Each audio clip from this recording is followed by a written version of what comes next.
The tale opens at the academy with a sudden explosion. Haruto, the protagonist, is knocked to the ground. A green-haired man mocks him, questioning if he was really hit by basic magic. As Haruto struggles to rise in pain, the man sarcastically praises his resilience. Standing, Haruto demands the promised item, having delivered what was requested. The man holds up a bag of rare sirloin burgers, a coveted school lunch, confirming he got enough for everyone. The green-haired man teases about a missing drink, suggesting Haruto should have been more thoughtful. He then conjures a fireball in his hand. Hurling the fireball, he shouts that Haruto deserves another hit for forgetting the drinks. The attack sends Haruto crashing to the ground again. Rising once more, Haruto is mocked by the men for his apparent weakness. A furious woman interrupts, demanding to know what they're doing. The men recognize her as a disciplinary committee member known for her strictness. The green-haired man throws his phone at Haruto, telling him to be grateful as it's all he's getting today. The phone cracks upon hitting the ground. Friends Shin and Ohm rush to Haruto, concerned, as he picks up the broken phone. The woman checks on him, but Haruto warns her to stay away, fearing she'll be ostracized for associating with him. She insists she doesn't care about the consequences. Haruto snaps that they can't survive in this place if they cling to childhood friendships. He storms off, leaving her calling after him sadly. Entering the school building, students whisper about Haruto, the special admissions student with no magic ability, questioning his place in the elite academy. Rumors swirl of a scoring error or a stand-in for his entrance exam, leaving Haruto himself doubting how he, an underachiever, was accepted. His parents abruptly informed him of his special admission, but he never got the chance to ask why. Gazing at the sky, Haruto wonders if he should have perished with his family that day. Lacking magic, Haruto couldn't pursue the academy's main course. Forced to train as a swordsman in a magic-dominated society, he's deemed useless in melee combat and a burden in dungeon raids, surviving as his family's sole remnant. They mockingly call him the god of plagues. After classes, Haruto returns to his apartment. At his door, he spots an unusual letter. Sitting down, he examines the letter, noting it lacks a stamp or sender's name. Despite the letter's odd appearance, Haruto chose to open it. Peeling back the sealed sticker, he was startled as a brilliant light burst forth. The light engulfed him, leaving him in shock, and the letter inexplicably pulled him inside. Opening his eyes, he found himself in a vibrant, colorful realm, anxiously questioning his whereabouts. As he stepped forward, the water beneath parted, revealing a shadowy figure. The shadow, grinning, declared it was 2054 by the Western calendar, and asked if he was truly 16-year-old Kaju Haruto, to which he nervously confirmed. The shadow revealed it was Haruto's future self, also named Kaju Haruto. He explained that he sent the letter from the future where, in a decade, Haruto would master space and time as a mage. Unwilling to wait, his future self decided to train him now to become a grand mage of space and time. Haruto, bewildered, struggled to grasp the shadow's words. His future self, acknowledging his doubt but urging trust, instructed him to enter the F-rank Shinjuku Imperial Garden dungeon alone, promising to reconnect afterward before vanishing. Soon after, Haruto entered the Shinjuku Imperial Garden, an F-rank dungeon. He noted that a cleared dungeon like this held little of value. Skeptical, he warned his future self that if this was a prank, he'd face consequences. His future self dismissed the threat, urging him to burn the letter if he wished, and directed him to go straight and turn right at the end. Frustrated, Haruto followed the instructions, only to face a wall. Annoyed, he declared he'd hit a dead end and asked if he could destroy the letter, but his future self calmly instructed him to insert it into a slit in the wall. With a sigh, Haruto slid the letter into the slit, and, to his astonishment, the slit glowed and the wall parted, revealing a passage. He stepped through, unaware of any hidden routes in the dungeon. Suddenly, a bright light illuminated the dark passage. Before him appeared a massive crystal bound by chains. His future self identified it as a skill cube, asking if it was Haruto's first encounter, and urged him to touch it to gain its power. Hesitant, Haruto approached and touched the cube, only for his future self to suddenly apologize. The skill cube cracked and turned red. A purple light enveloped it, and a portal opened above. The portal began pulling in surrounding debris, forming something in the air. As the debris settled and the smoke cleared, a massive figure emerged before him. Frozen in fear, Haruto saw glowing eyes, and a golem lunged toward him. Its single bright eye locked onto him, making him question if it was truly a golem, before it struck, sending him crashing back in pain. Vision blurred, Haruto wondered if he'd been deceived. Racked with severe injuries, Haruto felt his body burning intensely. As his consciousness faded, he feared he was dying. Glancing at his phone, he saw images of his mother, father, and sister Ria, whispering that he could finally join them. The letter glowed, and his future self challenged him, asking if he was content to die pointlessly after failing at the school his parents chose, deceived by his own future. The question shocked him back to awareness. He recalled his wretched life, devoid of joy.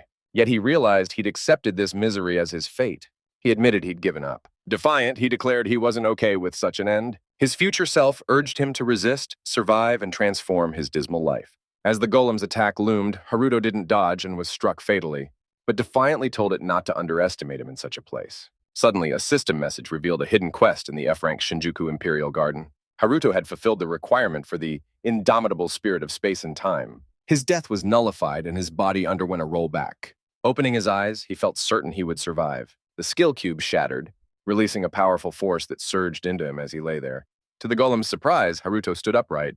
His body crackled with electrified energy. The system confirmed he'd acquired space-time magic, including quick body material, rewind, and stop chain. It also granted him the Space-Time Mage's passive skill, Level 1 Potential Unleashing, with a 30% boost. Staring at his hand, Haruto, confused, asked what was happening. His future self explained that awakening required extreme conditions and apologized for not warning him. His future self revealed that space-time magic wouldn't be discovered for another decade, tied to a hidden quest only Haruto had encountered. Haruto questioned if his future self was truly from the future. His future self simply noted he looked alive and warned that the tutorial was beginning as the golem prepared to crush him. When the golem attacked, Haruto sensed it and turned, dodging its hand with a timely leap. His body felt light, and he wondered if this was the passive skill's effect. His future self promised to teach him how a space-time mage fights, urging him to feel the flow of time rather than rely on sight. Haruto complied, focusing on the world's temporal flow. His future self proudly affirmed that he could succeed as they were one and the same. As the golem's massive fist swung, Haruto stood still, concentrating on sensing the flow of time. As the golem's fist closed in, mere inches away, he snapped his eyes open, locking gazes with the creature. With a swift leap, he narrowly evaded the crushing blow. Channeling his space-time magic, he materialized atop the golem's outstretched hand. With agile precision, he darted forward, sprinting along the golem's arm. Reaching its shoulder, he hurled his sword toward the golem's head, declaring the core within as its weakness. Plunging his blade into the golem's skull, he drove it downward with relentless force. The golem's head fractured under the assault, splintering further with each moment. At last, the head shattered explosively into fragments. He descended calmly to the ground, walking away as the golem's body crumbled behind him. After his victory, his swordsman skill surged by 8 levels, and he earned 45,800 credits. Gazing at the system interface, his future self spoke, questioning his belief and dubbing him the god of plagues. Clutching his sword firmly, he responded with cautious acknowledgement to his future self. His future self instructed him to leave the dungeon for the next critical step. And when he asked if more tasks remained, the reply confirmed there was indeed more to do. His future self revealed a brief detour. They needed to head to where Shin and Ohm would face death by a monster that very day. Stunned by the revelation, he halted in his tracks, grappling with the weight of the words. He demanded his future self repeat the statement for clarity. His future self clarified that he was referring to his childhood friend and others who would perish that day. The group, including his friend, would enter the Ikebukuro-ranked dungeon and fall to an extra boss monster. Bracing himself, he shifted his stance as his future self urged him to save Shin and Ohm and alter their fate. As he sped out of the dungeon, his future self hailed him as a mage of space and time. While racing forward, his future self specified that on May 23, 2054, in the Western calendar, deep within the Ikebukuro D-rank dungeon, an unforeseen C-rank extra boss would emerge, leading to the death of Shin Ohm Rin. Despite a party member's desperate rescue spell, the absence of nearby adventurers led to their complete annihilation. Though Shin and Ohm weren't entirely to blame, he cut off his future self's explanation with a sharp command to be silent. Moments later, he reached the Ikebukuro D-ranked dungeon. Drained and breathless, he questioned why his future self hadn't warned him sooner. His future self countered, reminding him of his choice to avoid others, believing his presence brought misfortune to those around him. Pointing out his comfort with being ostracized, his future self questioned why he was so enraged for someone else's sake. Abruptly, goblins encircled him, halting his advance. But his future self dismissed his sudden introspection, urging him to stay focused. He swiftly drew his sword from behind his back. As the goblins lunged in unison, he dispatched them with rapid, precise slashes. His future self declared that his actions could reshape the world. Brushing off the advice, he snapped at his future self to be quiet, vowing to act on his own terms. Acknowledging his resolve, his future self approved, offering to teach him a new application of space-time magic as a reward. Meanwhile, a massive explosion echoed from the dungeon's deepest floor, accompanied by piercing screams. Shin and Ohm were hurled into the air amidst the chaos. She crashed heavily to the ground, her friends frozen in terror as they witnessed her fall. They desperately shouted her name, but excruciating pain kept her from standing. Opening her eyes, she was confronted by the towering C-rank extra boss, the Dark Sentinel, looming before them. A man yelled in frustration that they weren't warned about this foe, while a woman, frantically trying to summon aid, cried out that the rescue spell was unresponsive. Another woman called for composure, insisting that a unified attack could give them a fighting chance. The man, gripped by fear, refused to fight, declaring he wasn't ready to die. As the Dark Sentinel's massive sword blazed with energy, the woman sharply rebuked the man, urging him to focus. The Sentinel swung its sword, striking the group and hurling them into the air. Struggling to sit up, she was horrified to see her friends scattered and fallen, many unconscious. Amid the chaos, she spotted a friend, barely alive, pleading for help. Gritting her teeth, she forced herself to stand and unleashed her firepower at the Dark Sentinel. Her attack struck its head directly, but it left no mark, leaving her paralyzed with dread. The Dark Sentinel raised its massive sword, swinging it down toward her, tears streaming. She shut her eyes and cried out for rescue. At the last moment, a man appeared, using his stop-chain skill to freeze the Sentinel's strike. He quickly checked if she was unharmed. Stunned by his sudden presence, she could only stare as he turned to face the enemy. He ordered her to stay back, focusing on the Dark Sentinel. Releasing his stop-chain, he drew his sword from behind. He leapt aside, narrowly dodging the Sentinel's blade. Circling behind it, he struck as it spun to attack again. He blocked its blow and aimed for its stomach, hoping it was a weak point, but the Sentinel's armor deflected his strike, revealing its near-impenetrable defense.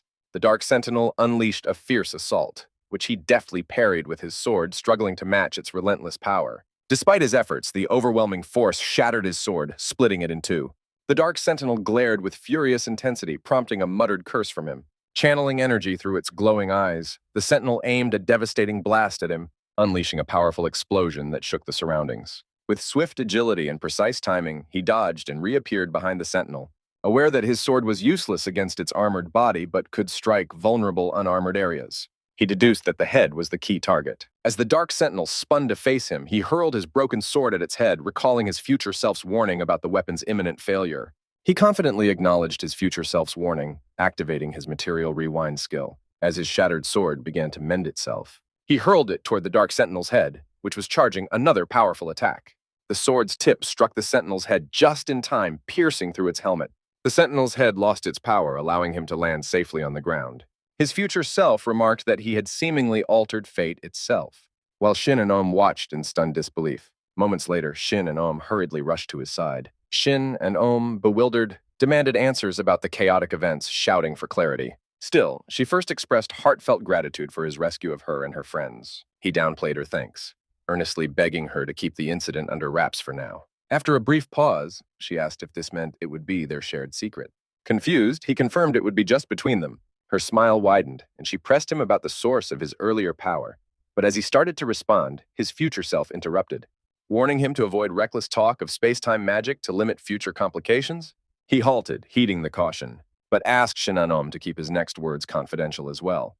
Though puzzled, she listened as he explained he was caught in complex events and preferred to stay unnoticed. His future self urged him to mislead her to deflect suspicion, but Shin and Ohm overheard the voice, questioning if it was him, to which he, startled, denied any connection. Glaring at an unseen letter, he silently vowed to confront his future self later. Sighing, he told Shin and Ohm he'd been honing a unique swordsman skill for ages, still imperfect, and not ready for public knowledge. She nodded with a smile, agreeing to guard his secret, relieving him as his quick deception succeeded. She smiled and said she understood, and if that was truly the case, she would keep his secret. A response that made him exhale in relief, realizing he'd successfully misled her so effortlessly. The tragic fate that was supposed to claim Shin and Rin was avoided, and at the same time, Haruto acquired immense magical strength and power. Though he couldn't change what had already happened, he knew he still had control over what lay ahead. Then, out of nowhere, someone mockingly called him the God of Plagues, and as he turned around, he saw a familiar bully at the doorway laughing and jeering at him. Moments later, another man chimed in, saying he heard Haruto had entered the Ikebukuro dungeon yesterday, only to flee uselessly and empty-handed. A second teased that they'd even encountered an unexpected boss and were forced into an impromptu training session, which made them all laugh. He then sarcastically asked his friends if such behavior was typical of the God of Plagues. But Haruto was preoccupied, wondering who could have witnessed the event besides Shin. The identity remained unknown. The bully then claimed his friend had also been there, but ended up seriously injured and was now hospitalized, with high medical bills. He subtly gestured for money, implying that Haruto should compensate them. If he did, they promised to stay quiet. When they asked for a response, Haruto remained silent, which only angered them further and made them demand he speak. One of the men summoned flames into his hand, warning Haruto that he'd once again be their target for attack practice. That's when Haruto snapped, shouting that he'd had enough, prompting the man to stretch his arms and aggressively demand he repeat it. Haruto defiantly repeated himself and insulted them, calling them deaf trash, which sent the group into a furious rage. Enraged, the men launched an attack on him, shouting insults and calling him a bastard. But thanks to his enhanced stats, Haruto could easily track their movements. In a swift counterattack, he took them down one by one and calmly appeared behind them. They froze in terror, looking around in confusion, unable to grasp what had just happened. Haruto warned them in a cold tone. They were to stay away from him or face the same consequences. In his hands, he held their wallets and a lighter. One of the men protested, yelling that those were theirs. But Haruto casually flicked the lighter and said this was their promise. Then seriously, he asked them what they had said. They nervously nodded in agreement and bolted. Haruto figured that would be the end of their harassment and headed back to class. A little later, seated at his desk, he noticed the next subject was magic capacity measurement.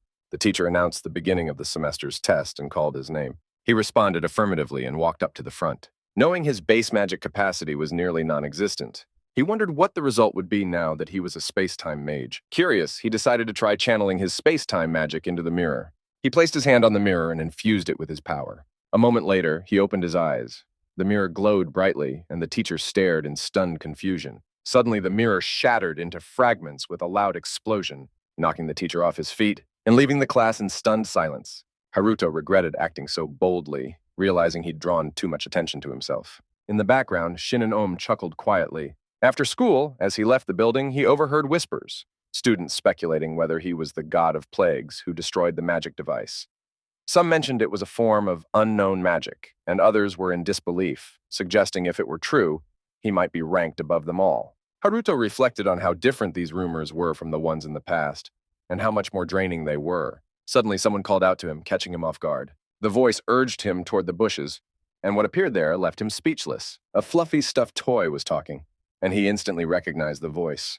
He asked if it was the same him from the letter, and why it looked like a plushie. His future self replied, explaining that it was a form of space-time magic possessing one of his household's toys. Haruto asked if that explained everything, but the future version only stressed the urgency of the situation. The Chaos Dragon had appeared far earlier than expected. Haruto asked for clarification. What was the Chaos Dragon?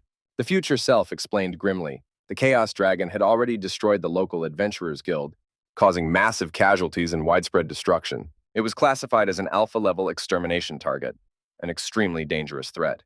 Just as in his timeline, his future self emphasized that since the dragon had surfaced early, defeating it was now absolutely critical. Haruto told his future self that if they failed, the same catastrophic events would unfold again. His future self confirmed that this was exactly what had happened in his timeline. Alarmed, Haruto insisted they contact the Adventurers Guild to request a high-ranking extermination squad, arguing that even the Chaos Dragon could be handled with enough power. But his future self shook his head and said it was too late. Time had run out. At that moment, a heavy, ominous sound echoed from above. Haruto looked up and was stunned to see the Chaos Dragon soaring through the sky. He questioned if the dragon wasn't supposed to be confined to a dungeon, but his future self explained that it was a feral, migratory species, not one to stay put.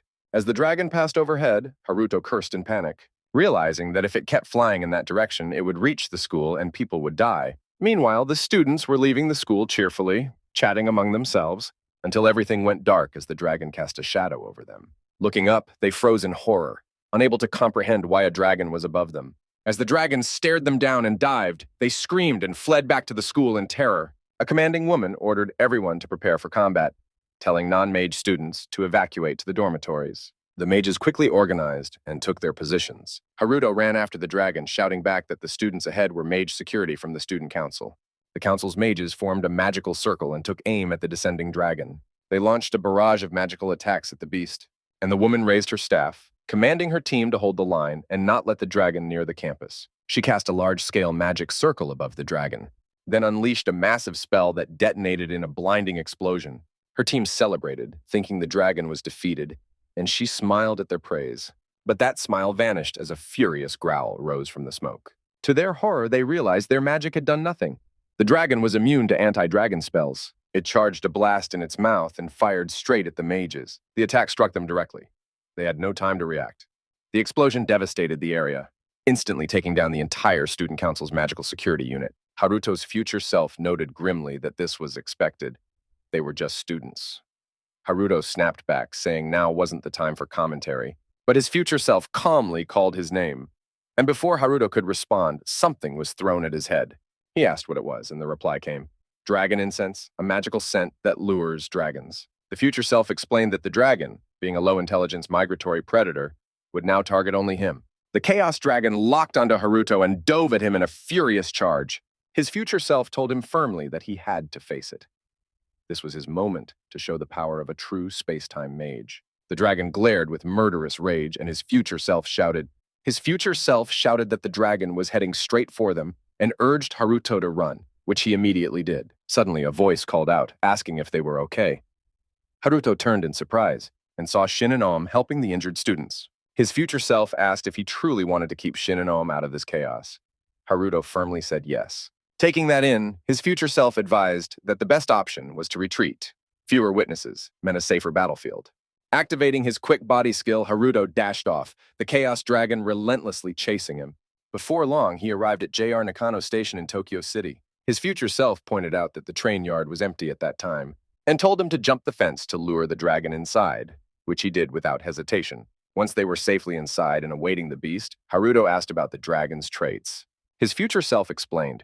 It was a dark element dragon with deadly breath attacks that could kill instantly, and it exuded a miasma that caused a debuff known as the delay effect. It also had resistance to physical attacks, meaning careless strikes were useless. Haruto asked if this was really the same monster from 5 years in the future. His future self confirmed it was, but clarified that this one was still immature, which made it vulnerable to the dragon incense. Haruto nodded, but was stunned when his future self revealed the incense cost 500,000 credits. Shocked, Haruto asked if he meant it. A whole 500,000? His future self calmly confirmed and mentioned he'd withdrawn it from Haruto's bank account. Outraged, Haruto grabbed him and demanded how he even knew his PIN number. His future self said nothing, prompting Haruto to curse in frustration. Trying to calm him, his future self reassured that the money would be easily recovered, and the reward for defeating the dragon would be well worth it. Besides, he said the money was just a bonus. The real prize would be a skill cube dropped by the dragon, one that granted a new space-time magic spell. Refocusing on the battle, his future self explained that since the dragon wasn't fully grown, its weak spot, the dragon core, would still be visible. Just as he was about to reveal where the core was, the dragon appeared above them, growling fiercely. It launched a powerful attack at them, but they both dove to safety in time. As the dragon prepared another blast, Haruto drew his sword. His future self shouted a warning, to which Haruto sarcastically responded with thanks for the help. Relying on his quick body spell, he dodged the dragon's successive attacks with skill. When the barrage stopped, he called out to his future self, who was dodging behind him, that he had managed to survive the assault. But he was suddenly blindsided by another blast, which hit him hard, making him scream as the explosion engulfed him. Through the smoke, the dragon noticed a glowing blue light. To its shock, Haruto shot out from the mist, shouting that he was attacking from 5 seconds ago. His future self watched in awe, realizing that Haruto had just instinctively invented a real-time combat use of space-time magic under pressure. Haruto launched himself toward the dragon's exposed core, instantly recognizing it as the weak point. He struck at it with all his strength, but to his confusion, the blow didn't connect. It felt like hitting air. Suddenly, the core pulsed with energy, and the dragon began to fade before his eyes. Landing on the ground, he turned to his future self, frustrated that he hadn't been warned about this ability. His future self admitted he'd forgotten that the Chaos Dragon could convert its body into miasma, and advised him to be more cautious when attacking. Haruto sighed, scolding his future self for not sharing critical information before the fight began. The warning wasn't over, though. The future self explained that the dragon could also solidify its miasma to spawn an army of miniature dragon-like creatures called a legion. Right on cue, the Chaos Dragon unleashed a swarm of these figures around him, making Haruto question if this was truly just a juvenile form. He realized it couldn't be defeated with conventional tactics.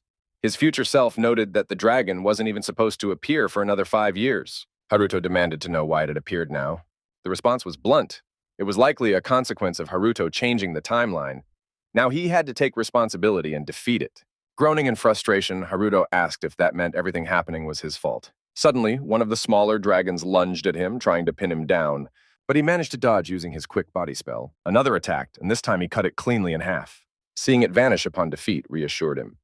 These minions didn't turn into miasma like the main body. His future self advised him to clear out the small fry and wait for an opening, but Haruto snapped back that he was already doing just that. Focusing his energy into his foot, he aimed for his targets. Leaping into the air, He slashed through each of the small dragons mid-flight, trying to dispatch them quickly while conserving stamina. Soon, his future self noted that he had wiped them all out and leveled up 3 times in the process. But Haruto was visibly winded. Haruto asked if the Chaos Dragon had finally run out of minions. But before he got an answer, the dragon reappeared and fired another blast at him. He barely had time to react, jumping clear of the blast, just as it exploded and obliterated the ground beneath. He narrowly avoided being caught in the aftermath. To his dismay, the dragon began charging another attack. He bolted from his position, watching as even the hall melted under the dragon's destructive power. Already worn out from the smaller skirmishes, he realized his stamina was nearly gone. He would need a few more minutes to recover before going all out, but knew his only option was to strike at the core again. With determination, he rushed at the dragon, but stopped short when it soared higher into the sky. His future self, smirking, told him that his attacks wouldn't reach it up there. Haruto cursed under his breath, growling in frustration, and began scanning the area for anything that might give him an edge. Haruto's eyes landed on some unused shipping containers and idle train cars, and an idea sparked. He realized that if he pulled it off, he might be able to reach the dragon. His future self, noticing the growing danger, asked what he was planning. Haruto didn't respond. Instead, he grabbed the plushie and sprinted ahead with it. He leapt up the containers and climbed a nearby pole, prompting his future self to shout that even from that height, he still couldn't reach the dragon. Haruto replied coolly that he was aware. He swung the plushie backward to build momentum, then hurled it straight at the dragon, shocking his future self. At that moment, he cast his stop chain spell on the plushie. Then, using the suspended plushie as a midair anchor, he leapt toward it and launched himself at the dragon, stunning his future self. As he landed, he shouted that he wouldn't let the dragon shift into miasma again, and used stop chain to restrain it. He knew the effect wouldn't last long, just a few seconds. But that would be enough. Struggling against the dragon's hardened core, he drove his sword toward it, noticing his chain magic weakening. With one final push, he forced his blade deep into the core. As the stop chain shattered and the dragon began to break free, he poured all of his magical power into the sword and finally shattered the Chaos Dragon's core. The dragon let out a pained roar. The core cracked and exploded violently, while the plushie crash-landed face first on the ground. A minute later, Haruto emerged from the smoke, sword broken in hand. But victorious, he had defeated the Chaos Dragon by himself. The dragon's corpse dissolved into fading particles, and a system message appeared. His level had increased by 15, swordsman skill by 28, and he had earned 872,300 credits. He also obtained the rare item, Chaos Dragon Fang. The system advised him to check options for upgrading to Adventurer Rank C, and recommended visiting the nearest Adventurer Guild. His future self remarked that Haruto had performed exactly as expected, and admitted he'd used him to gain footing. Irritated, Haruto questioned what he meant, but was ignored as his attention turned back to the system messages. It now showed that his hidden skill, space-time magic, had increased by 20 levels, while both material rewind and quick body improved by 2 levels. His space-time mage passive skill also rose by 2 levels, unlocking 50% of his potential. His future self said they had succeeded in preventing a repeat of the catastrophe, so overall it was a job well done. Suddenly, he sensed movement and warned Haruto that someone might have reported the incident, which could lead to trouble if they were discovered. Without wasting time, he hopped onto Haruto's shoulder and said they had to leave. Haruto agreed. For once, they were on the same page. He vaulted back over the fence and sprinted toward his apartment. Once inside, he grabbed some food and opened it, recalling something. He turned to his future self and asked if he really needed to eat all of it. His future self dryly replied that obviously a plushie couldn't eat, and maybe he should try applying some basic common sense. Haruto shot back that if common sense applied here, then a talking plushie was already completely insane. Just as he was about to eat, a memory surfaced, something important he had nearly forgotten. He stood up and walked over to his small desk. Pouring a drink into a cup, he placed it gently in front of the family photo and softly told his mother, father, and little sister Ria, "I'm home." His future self watched in silence. Haruto quickly added that he better not make fun of him for this. His future self quietly assured him that he wouldn't. After all, he was him. Still, his future self decided to keep quiet about Ria, telling himself it was too early for Haruto to know, but promising he'd tell him when he matured more as a space-time mage. Haruto then mentioned the Chaos Dragon Fang he obtained earlier, and his future self pointed out that Haruto's current sword was barely holding together. It was perfect timing to replace it. He also suggested skipping school the next day to go forge a new weapon. The following day, they arrived at the Adventurers Guild, specifically the Shinjuku Metropolitan Government Office branch. Haruto commented that he once believed this place had nothing to offer a low-tier adventurer like him. His future self smiled proudly, saying that it was only possible now thanks to Haruto's growth. But Haruto, not buying into the praise, walked into the building, reminding his future self that they'd go straight home after this, and warned him not to wander off. In the reception lobby, a voice announced that number 23 should proceed to the counter. It was their turn. Haruto stepped forward, and the receptionist asked for the reason for his visit.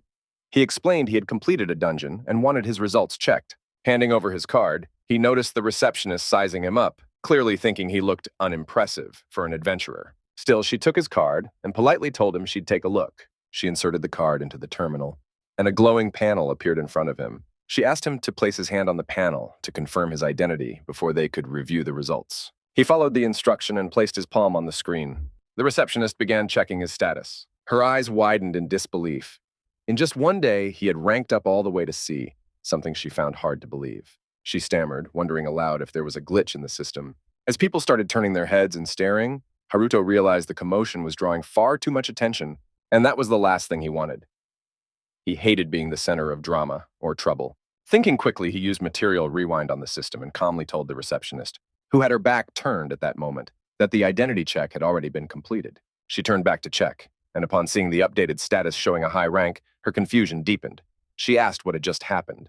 Haruto casually asked the receptionist if something was wrong, but she nervously replied that everything was fine and returned his card, though in her mind, the whole situation felt unusually suspicious. He accepted the card with a polite thank you and walked away. After he left, the system automatically reverted his rank display to its original value, rank C. His future self complimented him on using material rewind so cleverly, noting it was important they minimize any major changes to the timeline. A few minutes later, they stood in front of an elevator. Haruto asked if this was where they were supposed to be. His future self said no, and told him to step inside the elevator anyway. Haruto obeyed and waited as the doors closed and ascended. When they opened again, he realized they'd arrived on the rank A floor. He reminded his future self that they weren't allowed up there unless they were rank A adventurers. Ignoring the concern, his future self turned into a glowing letter. Staring at it in confusion, Haruto heard his future self instruct him to scan the letter at the gate's security panel. Haruto hesitated, pointing out they were in a high security area, but his future self insisted. Reluctantly, he held the letter to the scanner. The rank A gate opened with a quiet hiss, and Haruto stepped inside. His future self told him it was time to begin synthesizing a weapon worthy of a space-time mage, which brought a smile to Haruto's face, filled with anticipation. He asked if this was some kind of field trip, but then noticed a man typing intently on a computer nearby. His future self clarified that it wasn't a field trip.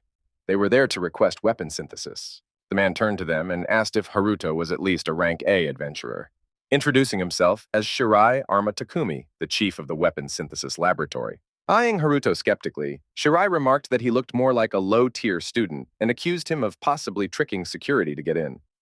Haruto's future self whispered that he should show him the thing. Haruto presented the Chaos Dragon Fang, explaining that it was a rare drop from a formidable enemy, and asked if it could be used to craft a new weapon. Shirai closely examined the fang and acknowledged its impressive quality. He then asked if Haruto was the one who had actually slain the creature.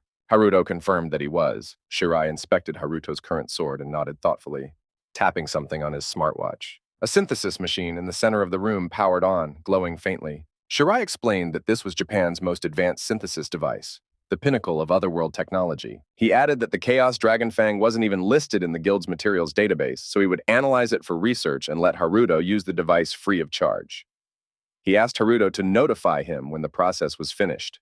Haruto set down his bag, and his future self commented that since he'd never done weapon synthesis before, it was time to teach him how. A system interface popped up, indicating that the synthesis training was only available for adventurers ranked either below or above a certain threshold, hinting at its exclusivity. Haruto took a few steps into the synthesis chamber as his future self began explaining the process, which was broken into 4 main steps. First, he had to select a base weapon, in his case, the Academy-issued sword. Second, he needed to choose the attribute he wanted the weapon to possess. The number of attributes a weapon could hold depended on its rank, and since his sword was only rank F, it had 1 available attribute slot. The third step involved choosing the material used for enchanting. Materials could be from various categories: minerals, metals, or even bones, and in some cases, even 2 weapons could be merged. But for his synthesis, he would use the Chaos Dragon Fang. Finally, after setting all those parameters, he would begin the synthesis. The outcome would also depend on how much magic and effort he poured into the forging. Haruto nodded, indicating he understood. He inserted his old sword into the machine as the base item. The system then prompted him to choose from elemental attributes: fire, water, wind, earth, or light. His future self said they didn't have many options and recommended choosing light, which Haruto agreed to. A compartment opened on the side of the machine, prompting Haruto to ask if this was where the strengthening material should go. He placed the Chaos Dragon Fang inside, and the compartment closed.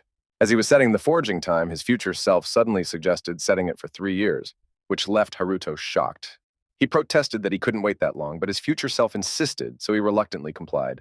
The machine began its synthesis process, stating that the weapon would be ready in 3 years. Then, to Haruto's complete surprise, his future self leapt into the machine, entering the inner chamber just as the machine powered up. A powerful surge of energy pulsed through the room, ending in a loud explosion. The machine's system voice then calmly thanked him for waiting and declared the synthesis complete. It unveiled a chaos sword imbued with the light attribute, and officially classified as rank A. Haruto's future self reappeared in plushie form, visibly drained, confirming that the synthesis was real. Haruto, stunned, asked if it was truly complete, to which his future self affirmed, though he warned that this kind of process couldn't be repeated often. Shirai Arma, still present, was in disbelief, unable to fathom how a 3-year forging process concluded in seconds. He began typing frantically into the system, trying to make sense of it all. Meanwhile, Haruto's future self urged him to hurry and leave. Haruto sighed, placed the sword into his inventory, and joked that he never thought he'd be the one saying, "Let's go." He thanked Shirai Arma and prepared to leave, though the man tried to stop him. As he walked away, Haruto overheard part of a conversation about a mysterious rumor. One man told his friend about someone who had supposedly slain a ferocious migrating species in an instant, and wondered aloud what kind of person could achieve such a feat. The friend speculated that if the person's identity were discovered, it would ignite a fierce recruitment war between elite clans, and mused that he hoped to be scouted by rank A mentors someday. But the first man cynically added that someone like him, a rank D, would never see it happen. Hearing this, Haruto thought the situation was getting out of hand and said to himself that they needed to leave immediately. However, his future self, now back in plushie form, disagreed and suggested they seize the moment and test out the new sword. Haruto turned to him and asked, "Where?" It responds by directing them to the location where the sacred beast, Cerberus, dwells. He freezes in shock, confirming if he really just heard the name Cerberus. At that moment, Shin and Om appear before him, clearly distressed and calling his name. With tears in her eyes, Shin and Om expresses overwhelming relief that he's alive. She explains that she was told the monster that attacked the school was targeting him specifically. She adds that she's been sending him messages for a long time with no reply, and points out that he didn't even show up to school that day. Overcome with emotion, she yells at him for making her worry so much, leaving him flustered as he asks why she's even there. She snaps back, saying she should be asking him that, and explains she came as a student representative to deliver an application for a student-led dungeon raid. He recognizes her and recalls that she's the top-ranking second-year student in the mage program. His future self quietly urges him to keep things brief and avoid revealing unnecessary information. He replies that he knows. Still emotional, she wipes her tears and reiterates how glad she is that he's safe. He sheepishly scratches his head and apologizes for making her worry. As she looks up at him after drying her tears, she notices the stuffed toy sticking out of his bag and asks about one plushie in particular, commenting on how adorable it is. She reaches into his backpack, taking the plushie out for a closer look. Hugging it, she notes that it somehow carries his scent, which makes her feel calm. He becomes nervous, thinking it's odd, but then a clever idea strikes him. He offers to let her keep the plushie for a while if she likes it that much, surprising his future self. She says she'll return it later and thanks him. As he walks away, telling her not to worry about it, she admires the plushie happily. He thinks to himself that at least he managed to change the subject. She tearfully waves goodbye while his future self angrily calls after him, demanding not to be left behind. The next day, at the high school division of the cultivation agency, his future self remains silent, prompting him to urge it not to stay mad, reminding it that he did come back to get it right away. The future self yells that that's not the real issue. It reveals that what truly matters is he got to see his childhood friend again after 10 long years, and it was all thanks to him. With emotion, the future self thanks him sincerely. He responds that it's good for him too, not realizing someone is secretly recording him from above. The observer identifies him as Kaji Haruto, the so-called god of plagues, and becomes intrigued, deciding to make Haruto his next target. With a smirk, he tells Haruto to entertain him and dubs him Mr. Mysterious Dragon Slayer. Meanwhile, in the student counseling office, someone slams their hand on the desk in frustration. Vice President of the Student Council, Sakura Yuzuki, demands to know if he truly knows nothing about the incident. He insists he doesn't, and Yuzuki recounts how the day before yesterday, right after classes, a dangerous migrating species attacked. She says she heard he ran in the same direction the monster was last seen heading. He explains that the creature changed targets mid-attack, redirecting its attention to another student. He believes that student is the one who ultimately defeated the monster, and that it was a very close call. Yuzuki then asks if he knows who that mysterious student is. He shakes his head, explaining that he was too focused on escaping at the time to notice anything else. She sighs, saying she understands. As he walks toward the door, he tells her he needs to leave since class is about to start. She calls out for him to wait, but he exits the room anyway, wondering why he's being treated with suspicion. His future self answers that it's likely because of the live footage, showing him leaping toward the dragon and defeating it instantly. He asks if they can use space-time magic to stop the video from spreading, but his future self tells him it's impossible with their current abilities. Letting out a sigh, he walks into his classroom, taken aback by the buzz of his classmates, but proceeds silently to his seat.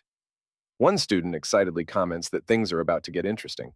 As he sits down, he reflects that he's already used to being ignored in class, but today's atmosphere feels different from usual. Suddenly, Shin and Ohm rushes up to him, urgently shouting for him to stay alert and move away. Someone interjects, saying she doesn't need to say anything more to Haruto. A third-year student from the high school division, the student council president, Sumer Aguirre, steps forward and tells Shin and Ohm he'll handle the rest. He formally introduces himself as Sumer Yogi Reiwa, the school's reigning genius magician and highest-ranked student, essentially the most powerful figure in the school. He then asks if he's speaking to Kaji Haruto, and Haruto confirms. Ruga declares that he's here to challenge him to a magic duel. Haruto's classmates begin whispering and mocking him, assuming he's doomed. But Haruto meets Ruga's gaze with a serious look as Ruga smiles calmly. Ruga accuses him, a so-called failure with zero magical capacity, of breaking the device meant to measure magic power, noting that traces of an unidentified substance were found at the scene. He also adds that Haruto is the one who defeated the fierce Chaos Dragon by himself. Haruto is stunned, wondering how Ruga knows all this. But Ruga simply says he finds it fascinating. That's why he says it would be wise to extinguish the threat early, provoking an angry glare from Haruto. Ruga then proclaims that the truth must come to light and reveals that he too has slain a dragon solo. Therefore, he proposes a duel to determine who truly deserves the title of Dragon Slayer. Haruto recalls that a magic duel is an official trial overseen by the Adventurer Cultivation Agency, meant to fairly measure students' real combat prowess. The results of such duels determine each student's rank, with top-ranked individuals enjoying numerous privileges, and being seen as prime candidates for future positions within the Adventurers Guild. The only strict rule is that no spells can be used which may result in death, permanent injury, or lingering effects. The right to propose and choose an opponent in a duel lies with the lower-ranked participant. Haruto also remembers that those of higher rank are obligated to accept a challenge, while those of lower rank can decline, meaning there's absolutely no way he'd willingly accept a duel against the school's #1 student. Ruga then turns to Shin and Ohm, warning her to be more careful about the company she keeps if she truly hopes to join the student council next term. His gaze lingers on her body as he makes a sleazy remark about giving her a personal lesson to help her understand things more clearly. He adds, with a smirk, that he'll also teach her what it really takes to join the student council. Uncomfortable and tense, she awkwardly thanks Ruga for his guidance and the experience. Ruga grins smugly at her discomfort, while Haruto clenches his fists, burning with silent rage. Unable to hold back, Haruto rises to his feet and calls out to Ruga. He boldly announces that he accepts the duel, leaving Shin and Ohm stunned. Just as Ruga begins to respond, Haruto declares that he has one condition. Ruga raises an eyebrow and asks what it is. Haruto calmly replies, "The loser must leave the academy for good." Ruga smirks, turns his back, and accepts the condition without hesitation, adding that it's too late for Haruto to back out now. Later, during break time, Haruto eats while his future self comments that he's becoming more sharp-tongued, more like him, and warns that Ruga is not to be underestimated. Haruto asks if he knows Ruga personally, and his future self confirms, explaining that Ruga will one day become the chief of the Adventurers Guild's Shinjuku branch. He goes on to say Ruga will develop many powerful fire-based spells and eventually rise to the rank of one of the 7 sages. Haruto scoffs, calling that title more foolish than wise. His future self agrees, stating that despite his fame, Ruga's personality is rotten to the core. From that point forward, Ruga will abuse his power to take advantage of countless women under his command, proving he's a true scumbag. His future self continues, noting that Ruga also excels at gathering allies. It's likely he discovered Haruto's identity as the Dragon Slayer through informants in his faction. And although he's despicable, Ruga's magical prowess is genuinely exceptional, so his reputation as a genius isn't entirely undeserved. Haruto's future self admits that the current Haruto doesn't stand a chance against Ruga and suggests they take a look at his stats. Haruto opens his status window. He's a level 15 swordsman. His skill levels are swordsmanship, LBAV 31, and space magic, LBAV 34. His stats are power 61, agility 159, defense 9, magic power 0, intelligence B, mental strength B+, and growth potential S. His known spells include quick body LV, 2, stop chain, and material rewind LV. His future self remarks that he's grown significantly. Then, with a touch, his future self changes the system display and warns that Haruto's stats pale in comparison to Ruga's. Haruto, startled, asks if he can actually view Ruga's data. The screen reveals Ruga's stats. Level 78 Mage. Skills: Fire Magic LV. 76 Water Magic LV. 52 Wind Magic LV. 56 Earth Magic LV. Attributes: Power 230, Agility 475, Defense 789, Magic Power 642, Intelligence A, Mental Strength B, Growth Potential B. His future self tells him there's nearly a tenfold gap between them. Shocked, Haruto asks if they can see other people's stats too, wondering aloud if this is really space-time magic, and struggling to accept the massive difference in power. Just then, he hears a nearby girl sobbing, crying that she suddenly lost the ability to use magic and fears, failing the upcoming exam for the maid's course. Through tears, she laments that she has no idea why her magic no longer works, and is terrified of failing. Her friend gently assures her that her wand work, chants, and casting techniques are all fine. Nothing seems wrong. The girl then asks in despair if the only option left is to accept a private lesson at Ruga's place. Haruto is stunned into silence when he overhears the girl reluctantly agree to the private lesson, whispering that she just wants it to end quickly as she prepares to undress and shut her eyes. The scene reminds him painfully of Shin's frightened expression during her encounter with Ruga. Burning with anger, Haruto clenches his fist and steps toward the girls, politely asking if he could have a moment of their time. The two girls are startled and ask who he is, wondering if he's from the swordsman course. Haruto assures them that they don't need to go through with any private lessons. He promises to handle everything himself. He then raises his hand slightly toward the girl and begins to concentrate. He recalls the magic capacity measurement class, realizing he can now perceive the flow and mechanics of magic. He observes that her internal magic circuits have suffered damage, burnout essentially, and her channels are congested because she tried casting spells beyond her current capabilities. He understands that the right approach is to clear out the disturbances in her circuits to restore her natural magic flow. Opening his eyes, he gently tells the girl not to be alarmed. Drawing closer, Haruto channels his power and releases it into her body, precisely targeting her magic pathways. The sudden sensation leaves her momentarily disoriented, and her worried friend cries out in panic. Her friend, clearly upset, demands to know what Haruto did, but he calmly tells the girl to try using magic now. Still stuttering, Yuko agrees hesitantly while her friend checks to see if she's okay. Yuko tries casting a spell and is stunned to find her magic working again. She cheers in joy, amazed that her magical output even feels stronger than before, while her friend stares in disbelief. Watching her laugh and play with magic again, Yuko turns to Haruto and thanks him with heartfelt gratitude. Haruto humbly replies that there's no need to thank him. Tears of joy in her eyes, Yuko tells her friend that now she won't have to go through that terrible ordeal with Ruga, and her friend breathes a huge sigh of relief. Haruto's thoughts flash back again to the frightened look on Shin's face when she was cornered by Ruga. After school, his future self appears silently beside him, watching. Haruto turns and asks what he needs to do to become stronger. With only 3 days until the duel, he wants to shrink the power gap. He then asks his future self to recommend a dungeon that would best boost his growth and that he's capable of tackling now. His future self smiles and says the next dungeon's map and intel are already prepared. Haruto eagerly asks what the clear rewards are, and his future self answers, a massive amount of experience points, new space-time magic spells, an opportunity to test a newly synthesized weapon, and even a beast companion to summon. Haruto grins in satisfaction, saying that's exactly what he wanted. He then enters the Crystal Labyrinth, a zombie-ranked dungeon typically recommended for adventurers level 65 and up. While excited by the challenge, Haruto feels overwhelmed as hordes of enemies close in around him.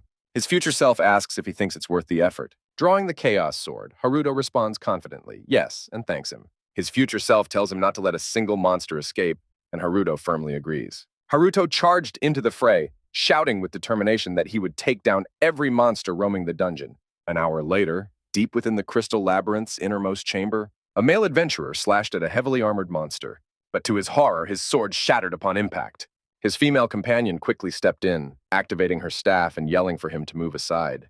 She then launched a powerful flame jet spell at the armored creature. With pride, she taunted the monster, asking how it liked her attack.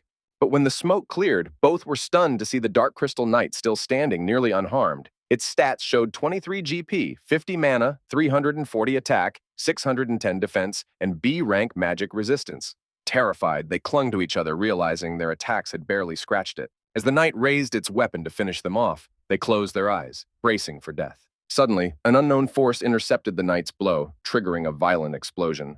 The man opened his eyes, only to find a mysterious figure's sword embedded in the knight's head, slicing through it and reducing the monster to fragments. The girl stammered in disbelief that they were saved, while the man gratefully thanked their rescuer. Haruto, the mysterious savior, told them that monsters appear in overwhelming numbers here and urged them to leave the dungeon immediately. The man hesitated, asking what Haruto would do. Haruto replied calmly that he would serve as a decoy to draw the monsters away. As more knights gathered before him, he told the pair to escape quickly. The man apologized for fleeing, but expressed his gratitude again before running. Once alone, Haruto's future self appeared and noted that including the ones just now, Haruto had defeated 89 monsters, but still hadn't reached even half his goal. Haruto acknowledged this, fully aware of the challenge ahead. His future self urged him to hurry and level up as fast as possible. Haruto raised his sword and resumed the fight, slashing at nearby enemies while his future self explained, "These monsters grant the most experience in the entire Crystal Labyrinth. Though at Haruto's current level, they remain formidable foes." Sensing an ambush from behind, Haruto spun around and unleashed his stop-chain skill, catching the encroaching knights off guard. His future self reminded him that his Chaos Sword was infused with light elemental energy, giving him the necessary edge to battle these dark attribute monsters effectively. Surrounded again as more knights converged on him, his future self encouraged him to eliminate as many as possible. Haruto activated his quick body technique, rejected the idea of retreat, and roared that he would not let a single one escape. His surge of power forced the knights back as he expertly deflected every blow aimed at him. Spotting an opening, Haruto unleashed a flurry of slashes, cutting down all the knights before him. He took a brief moment to breathe, only to be caught off guard by a massive knight charging at him. It was the Dark Crystal General, a boss-level monster with fearsome stats: 48 GP, 125 mana, 560 attack, 880 defense, and A-rank magic resistance. His future self confirmed that this opponent was indeed a boss-class threat. Haruto braced himself and blocked the general's powerful sword strike with his own blade. Struggling against the sheer strength of the general's assault, he fought to avoid being overpowered. Realizing he was on the verge of being overwhelmed, Haruto decided to activate his sword's special properties. The weapon vanished from sight, and in that instant, he managed to leap out of the way, dodging the Crystal General's crushing strike. His sword then reappeared, allowing him to zip behind the enemy at blinding speed. With all his might, he swung and sliced through the general's neck, finally slaying the formidable foe. Breathing heavily from exhaustion, he suddenly heard his future self call out. Haruto snapped back, shouting in irritation, demanding to know what it was. He was still fending off the remaining knights. Calmly, his future self replied, explaining that while Haruto probably understood this already, it was worth saying again. The principles of time magic are fundamentally different from regular magic. Time magic doesn't draw on magical capacity. Instead, it taps into a unique force that governs the world's temporal flow, which is why even someone with no mana can use it. Still in combat, Haruto shouted back in disbelief that this wasn't the right time for a lecture. His future self simply responded that the best time to learn is under extreme pressure, exactly like now. With the knights closing in, Haruto unleashed Stop Chain, hitting every enemy in front of him, then followed up with a lightning-fast series of slashes. But he sensed another threat from behind. His future self warned him not to let his guard down. Turning around, Haruto saw a group of dark crystal sorcerers, each with 12 GP, 490 mana, 210 attack, 320 defense, and magic resistance. The sorcerers began channeling mana into their hands, preparing a synchronized assault. Seeing Haruto freeze in place, his future self reminded him, "You're a space-time mage. Act like it." Snapping back to his senses, Haruto swiftly evaded the first wave of magic. His future self added that even in combat, he should never lose awareness of the Chronos factor. As more magic blasts sped toward him, his future self urged him to seize the flow of time. Haruto responded instinctively. Everything slowed down as he partially froze time itself. Yet one magical attack still made contact, resulting in a violent explosion. As the smoke dissipated, Haruto emerged, pointing a magic circle toward the sorcerers. Raising his other hand, he gathered space-time energy, then unleashed it all in a devastating blast that obliterated the enemies instantly. Looking down at his hand in awe, he asked if this is what it truly meant to manipulate the flow of time. His future self confirmed it and added, Haruto had just released a chrono ray, and he might even possess greater talent than his future self did. A moment later, after clearing a heap of knights and pausing to catch his breath, system messages began flashing in front of him, signaling continuous level-ups. Ignoring the alerts, he asked his future self what their next destination was. He then made his way to the innermost chamber of the Crystal Labyrinth. Awaiting him there was the dungeon boss, the sacred beast Cerberus. Just as he was about to enter the boss gate, a sharp pain surged through his head. His future self explained it was a side effect of prolonged space-time magic usage. It placed intense strain on the brain. Then he asked Haruto if he wanted to turn back, but Haruto simply placed his hand on the gate and replied no, there was no time to waste. With unwavering resolve, he stepped forward to face the monstrous Cerberus. Haruto's future self warned him not to let his guard down. This boss monster wasn't like the others. Cerberus possessed honor and a rare sense of dignity. The sacred beast growled menacingly and advanced with heavy steps, while his future self mused that in old-fashioned terms, one might say this magical beast had the soul of a samurai. Haruto gritted his teeth as the strain from time magic worsened the pain in his head, something his future self noticed right away. All while Cerberus locked eyes with him, unflinching. His future self handed him a bottle, urging him to drink it. It wouldn't heal him completely, but it would ease the pain. Haruto nodded and took a swig. To his surprise, Cerberus sat down as if waiting patiently, making Haruto wonder, was this monster actually letting him recover? Still in disbelief, he drank the potion while the boss monster silently waited. His future self pointed out a scar on the creature's right flank, an old wound, and advised him to target it. As the intimidating aura of the beast returned, Haruto couldn't help but wonder if the Cerberus truly meant to give him a fair fight, and if he, in turn, owed it respect. The moment passed. Cerberus lunged forward, slashing with razor-sharp claws. Haruto barely evaded the strike and drew his sword in response. He scanned its body and found the old wound on its chest. But before he could act, the Cerberus was already in front of him, moving at blinding speed. Haruto blocked just in time, and the Cerberus pounded down with immense force on his blade. He struggled to maintain his grip as the beast's jaws tried to crush his sword. Realizing he couldn't win in a power struggle, he let go and leapt over the creature. But one of Cerberus's other heads began to gather energy. His future self shouted a warning. It was preparing a breath attack, and he needed to dodge now. Haruto twisted in the air just as the attack was about to fire, and narrowly evaded the blast. Spotting an opening near the wound, he channeled power into his fist. With precision, he struck the vulnerable spot, causing the beast to roar in pain. He jumped back to reposition, when his future self paused in confusion. Cerberus was staggering and shaking all three heads, and his future self asked in disbelief if Haruto had just healed its old injury with some kind of pressure point technique. Haruto confirmed it. He had repaid the beast's earlier mercy and wanted to fight it fairly, with no advantages. His future self yelled that he was insane, that this could get him killed, but Haruto stood firm. He said respect had to be mutual, even if the opponent was a monster. Besides, if he died here, it would be the only legacy he left behind. Suddenly, the Cerberus tossed something to him. His future self was stunned. It was Haruto's sword. The monster had returned it. The beast stared at him with steely eyes. It understood what was happening. But Haruto held up a hand and refused. Clenching his fists, he declared that he'd fight barehanded. This wasn't about farming XP. It was a proper dungeon boss duel, a straight-up brawl. The two stared each other down while Haruto's future self could only watch, baffled by the strange honor forming between them. Then, without warning, Cerberus lunged again. Haruto tried to block, but a clawed strike sent him flying. He smashed into a crystal wall but quickly recovered and sprang back into action. He landed a punch on one of Cerberus's heads, throwing the beast slightly off balance. But then one of Cerberus's other heads clamped down on his arm with its jaws. The beast dragged him violently and slammed his body into the crystal wall.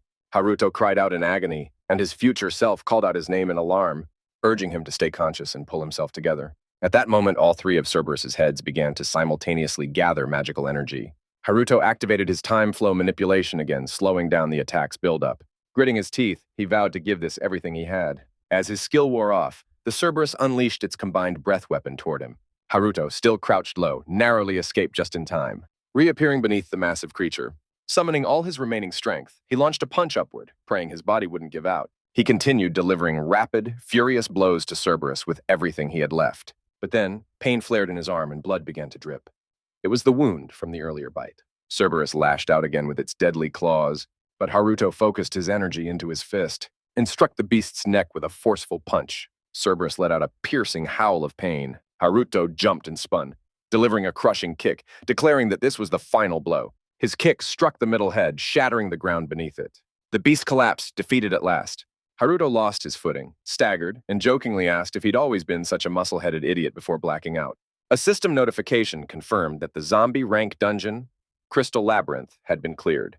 A short while later, he regained consciousness to someone asking if he was finally awake. He turned and saw his future self watching over him with visible concern. Sitting up, Haruto murmured that somehow he had managed to win. The system informed him that he had gained 20 levels, and he was stunned by the massive growth. He also noticed a new item, the space-time mage robe, and curiously asked what it was. His future self casually replied that it was formal mage attire and suggested they check it out later. Suddenly, the light around them dimmed.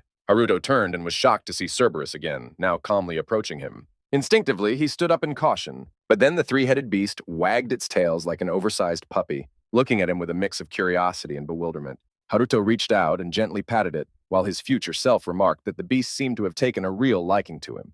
Haruto asked, just to be sure, wasn't this supposed to be the final dungeon boss? His future self admitted that this outcome was entirely unexpected, but they'd received the reward regardless, so he wasn't complaining. Haruto assumed he meant the equipment, but his future self clarified. The true reward was the summoned beast, the sacred beast Cerberus, the greatest prize for clearing the Crystal Labyrinth. However, the bond wasn't official yet. His future self explained that by offering his blood, Haruto could seal the contract. Without hesitation, Haruto bit his finger and let a drop of blood fall into the Cerberus's mouth. The sacred beast slowly began to fade, and his future self told him that from now on, he could summon Cerberus whenever he wished. The system notified him that the sacred beast Cerberus was now officially his vassal. His future self remarked that with this, their mission was complete. 3 days later, at the Adventure Cultivation Agency's high school division, students murmured in surprise as Haruto passed by. His uniform was torn, his face bandaged, and he looked like he'd just come from a battlefield. Shin and spotted him from behind and rushed over, worriedly asking where he had disappeared to and why he hadn't responded to her attempts to reach him. Haruto casually answered that he had been doing a bit of special training to get ready for the upcoming duel. She pressed him, asking what kind of training could leave him in such a state. Haruto replied with quiet confidence that no matter what, he was now ready. His determination made her pause. She stared at him, questioning whether he was still the same Haruto she used to know. Neither of them noticed Ruga watching from a tree nearby. Ruga, who had assumed Haruto had run away long ago, grinned in disbelief that he'd shown up and was even willing to make a fool of himself in public. Not long after, they crossed paths in the hallway, and Ruga coldly reminded Haruto that their duel would happen today, right after classes. Ruga added a mocking title, asking if Mr. Mysterious Dragon Slayer was ready to face his fate. Haruto simply responded with a yes. Ruga then reminded him of the high-stakes condition they'd agreed upon. Haruto confirmed it was true, the loser would have to drop out of school. But Ruga said that wasn't exciting enough. Haruto asked what he meant.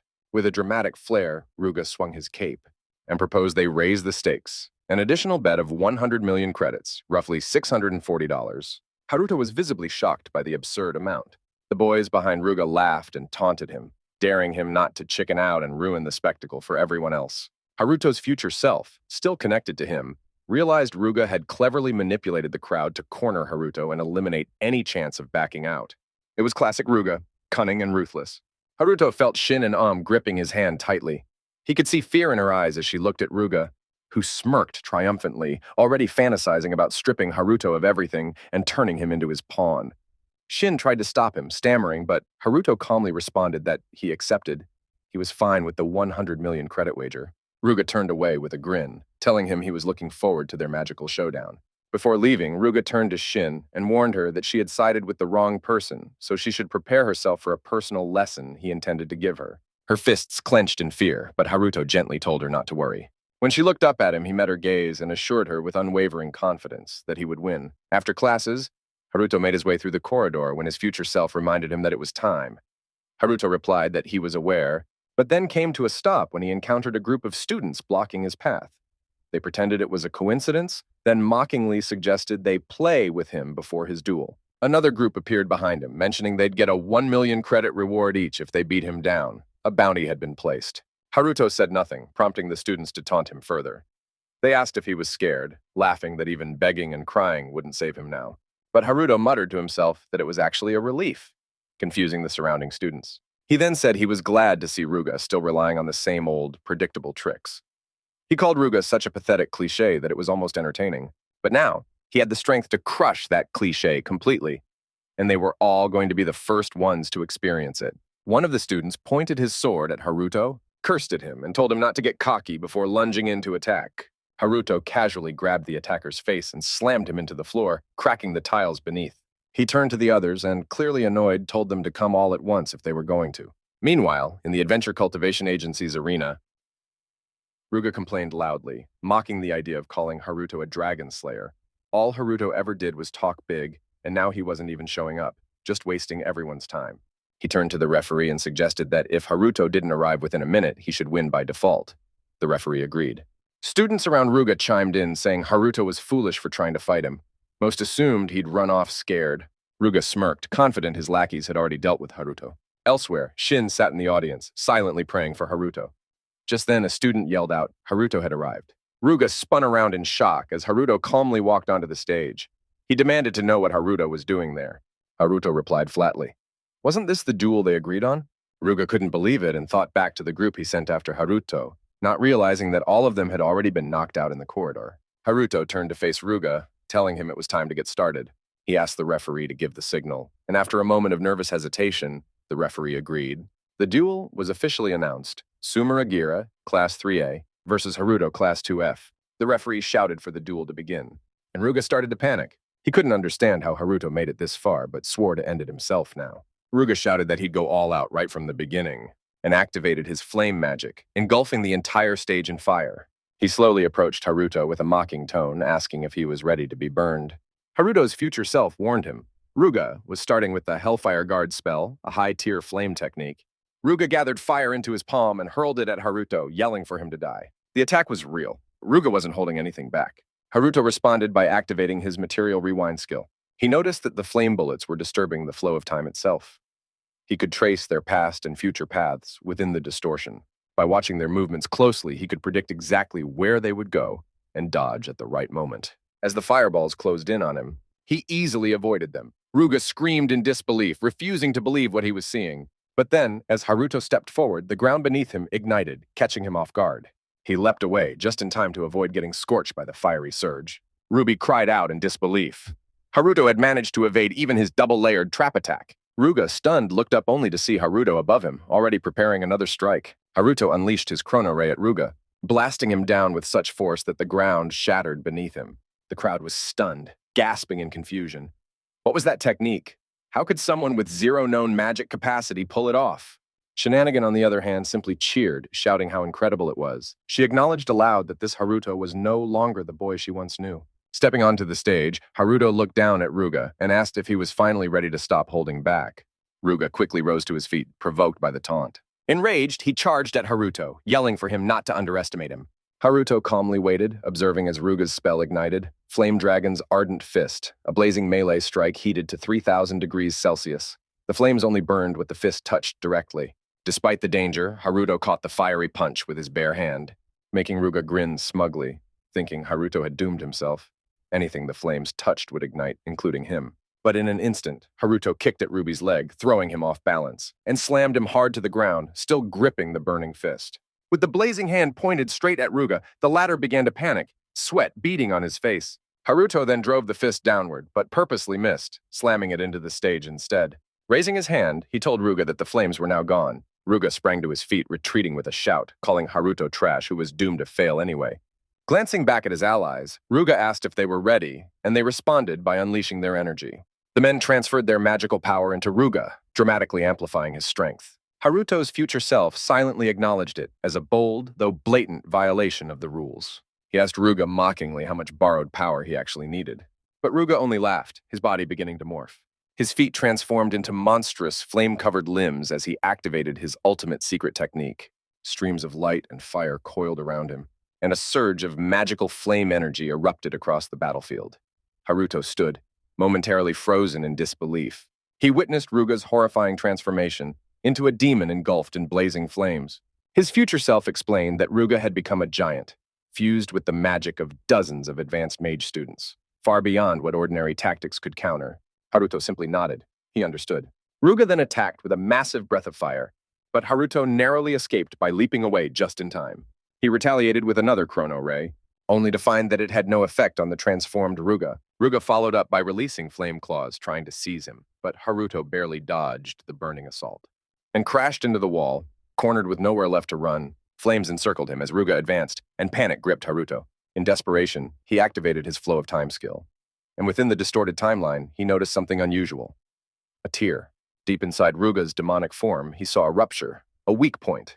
If he could expand it, he might be able to destroy him. But before he could act, Ruga's enormous palm came crashing down to crush him. Just as Ruga was certain of his victory, Haruto suddenly slashed at the demon's massive hand, shattering it into fragments. Leaping out, he shouted to his future self, asking to use the plushie once again. Though clearly irritated, his future self relented, transforming into the teddy bear and admitting there was no other choice. Haruto grabbed the plushie and hurled it, activating his stop chain technique, then used his quick body skill to launch himself toward the airborne plushie. Using the momentum of the chains, he vaulted high above Ruga. Reaching the top, he activated his flow of time skill again, spotting the same tear in the temporal flow within Ruga's body. Raising his sword, Haruto slashed into the gap, tearing the demon form apart and exposing the controller hidden inside. Ruga cried out in disbelief, demanding to know what was happening. He stared at the unraveling magic, shouting that it should be impossible. If the chant continued, the spell should endlessly regenerate the giant. Clinging to Haruto's collar, Ruga shouted in confusion, insisting there was no magical principle that could explain this. Haruto responded with a punch to Ruga's stomach, knocking him out cold. He then turned to the host and calmly asked what was next. The host, stumbling over his words, finally declared, "The winner is Kaji Haruto." Later, Rin and her friends gathered around a table brimming with food. With a smile, Rin called everyone to attention and told them to say it together. "Congratulations on your big win, Haruto," they all cheered. Flustered, Haruto thanked them shyly. Rin raised her glass and invited him to do the honors. He lifted his glass, a bit nervous, and stammered out a toast. The girls laughed and joined in with joyful cheers. They clinked their glasses together in celebration, and one girl sighed with relief, happy that Ruga was now leaving the school. Another chimed in, criticizing how Ruga acted like the academy was his own kingdom, bribing people and even committing sexual harassment. One girl turned to Rin and commented that if things had gone on any longer, Ruga might have ensnared her too. Rin, flustered, admitted that was probably true. Then the purple-haired girl curiously asked about the 100 million credits that were on the line in the duel. Haruto blinked and confessed he'd completely forgotten about the bet, leaving everyone stunned. They scolded him for letting such a huge prize go to waste. He simply smiled and said he was never in it for the money, prompting the girls to swoon, calling him cool. Just then, Akane called out to him and asked about his relationship with Rin, making Rin nearly spit out her drink in shock. She turned to Akane, flustered, and demanded to know what she meant. But Akane continued casually, saying Haruto had picked a fight with the school's top-ranked student, all for Rin's sake. She pressed him for answers. What was the meaning of that? What was their relationship? Haruto froze, unable to reply. As he struggled to find words, the girls leaned in with eager eyes. But instead, he mumbled an excuse about needing to use the bathroom. As he left, Akane sighed and told the group that he had fled. The purple-haired girl watched him go and said she could sense a change in Haruto. The girl with black hair nodded, agreeing. He seemed more composed, more mature. Not long ago, he was practically invisible, mocked with a terrible nickname. But now, everything had changed. Rin reflected that ever since that day, Haruto had always been by her side, protecting her, supporting her, and she believed with all her heart that it would always stay that way. Her cheeks flushed at the thought that they now shared a secret, something only the two of them knew. Meanwhile, Haruto stood at the sink, quietly washing his hands, when his phone buzzed with a new message. It was from Rin. She apologized for how overly curious her friends had been and told him not to let it bother him. Smiling to himself, he realized how long it had been since life had felt so full of warmth and energy. But then, he tightened his fist, recalling the days when he believed this kind of happiness would never return. Memories surged, of his parents and little sister sharing meals with him, laughing together. And in that moment, he felt it clearly. The future wasn't fixed. It could still change. Suddenly, he was startled as his future self, still in the form of the teddy bear, appeared behind him, calling his name. Haruto asked what was going on and reminded it they'd be going home soon, so it should keep quiet for now. But the plushy-voiced future self responded with urgency, saying this was an emergency. The moment had finally arrived. Haruto looked at it, confused, and asked what it was talking about. His future self said it was time to reveal the true reason for its presence, that Ria, his younger sister, who was believed to be dead, was still alive. The words stunned Haruto. He tried to explain. Ria had died years ago in an accident. He'd accepted that. But the plushie insisted that was true only in this timeline, and that they needed to prepare immediately. It was time to go save her. Haruto's thoughts drifted to a distant memory. Ria beaming with excitement, showing him the red scarf she'd made. He had told her it looked warm and asked if she had really made it herself. Proudly, she'd nodded, saying yes, she'd done it all on her own. He smiled and told her he understood, which made her giggle. Then, to his surprise, she handed him the scarf, saying it was for him. He hesitated, unsure if it would suit him. Her expression dimmed as she asked if he didn't want it, even after all the effort she'd put in. He quickly assured her that wasn't it. Of course he wanted it. Her eyes lit up again, and she cheerfully wrapped the scarf around his neck, teasing that he should have just accepted it without question. As he looked down at the scarf, she commented that the stitching might be a little loose. After adjusting it, she mentioned that tomorrow was Christmas, and that the scarf was a gift from her classmate, Ryota. He nodded and thanked her warmly. Sitting beside him, Ria said they should have a slightly late Christmas party after her ballet recital, and made him promise. She also added that she had another surprise gift waiting for him, but that promise was one he would never get to keep. The next morning, the plane carrying Ria and their parents crashed. They never came home. Haruto snapped back to the present, startled, as his future self called out again, asking if he was paying attention. He stood in silence for a moment, his eyes settling on the cabinet in front of him, where a family photo stood beside the red scarf Ria had once gifted him. Snapping out of his thoughts, he apologized to his future self for spacing out and asked him to repeat what he'd said. The plushy version of his future self urged him to focus. He was about to embark on a mission where failure simply wasn't an option. Haruto nodded, but asked the question that had been burning inside him. How was Ria, his sister, even alive? When the crash had claimed everyone on board, there shouldn't have been any survivors. His future self asked him what exactly he'd heard about the accident. Haruto responded, confused, that it was reported as a mysterious mid-air disintegration at high altitude. His future self explained that's how it must have looked to those on the ground, but the true cause was far beyond modern science. Haruto stared in disbelief, asking what he meant. The plushie explained that on the day of the crash, a space-time rift had spontaneously opened in the sky. It was a tear in reality, a passageway to another dimension. Even in the future, no one could predict where or when one would appear. The rift had started warping gravity the moment it appeared, and the unfortunate plane carrying his family had flown too close.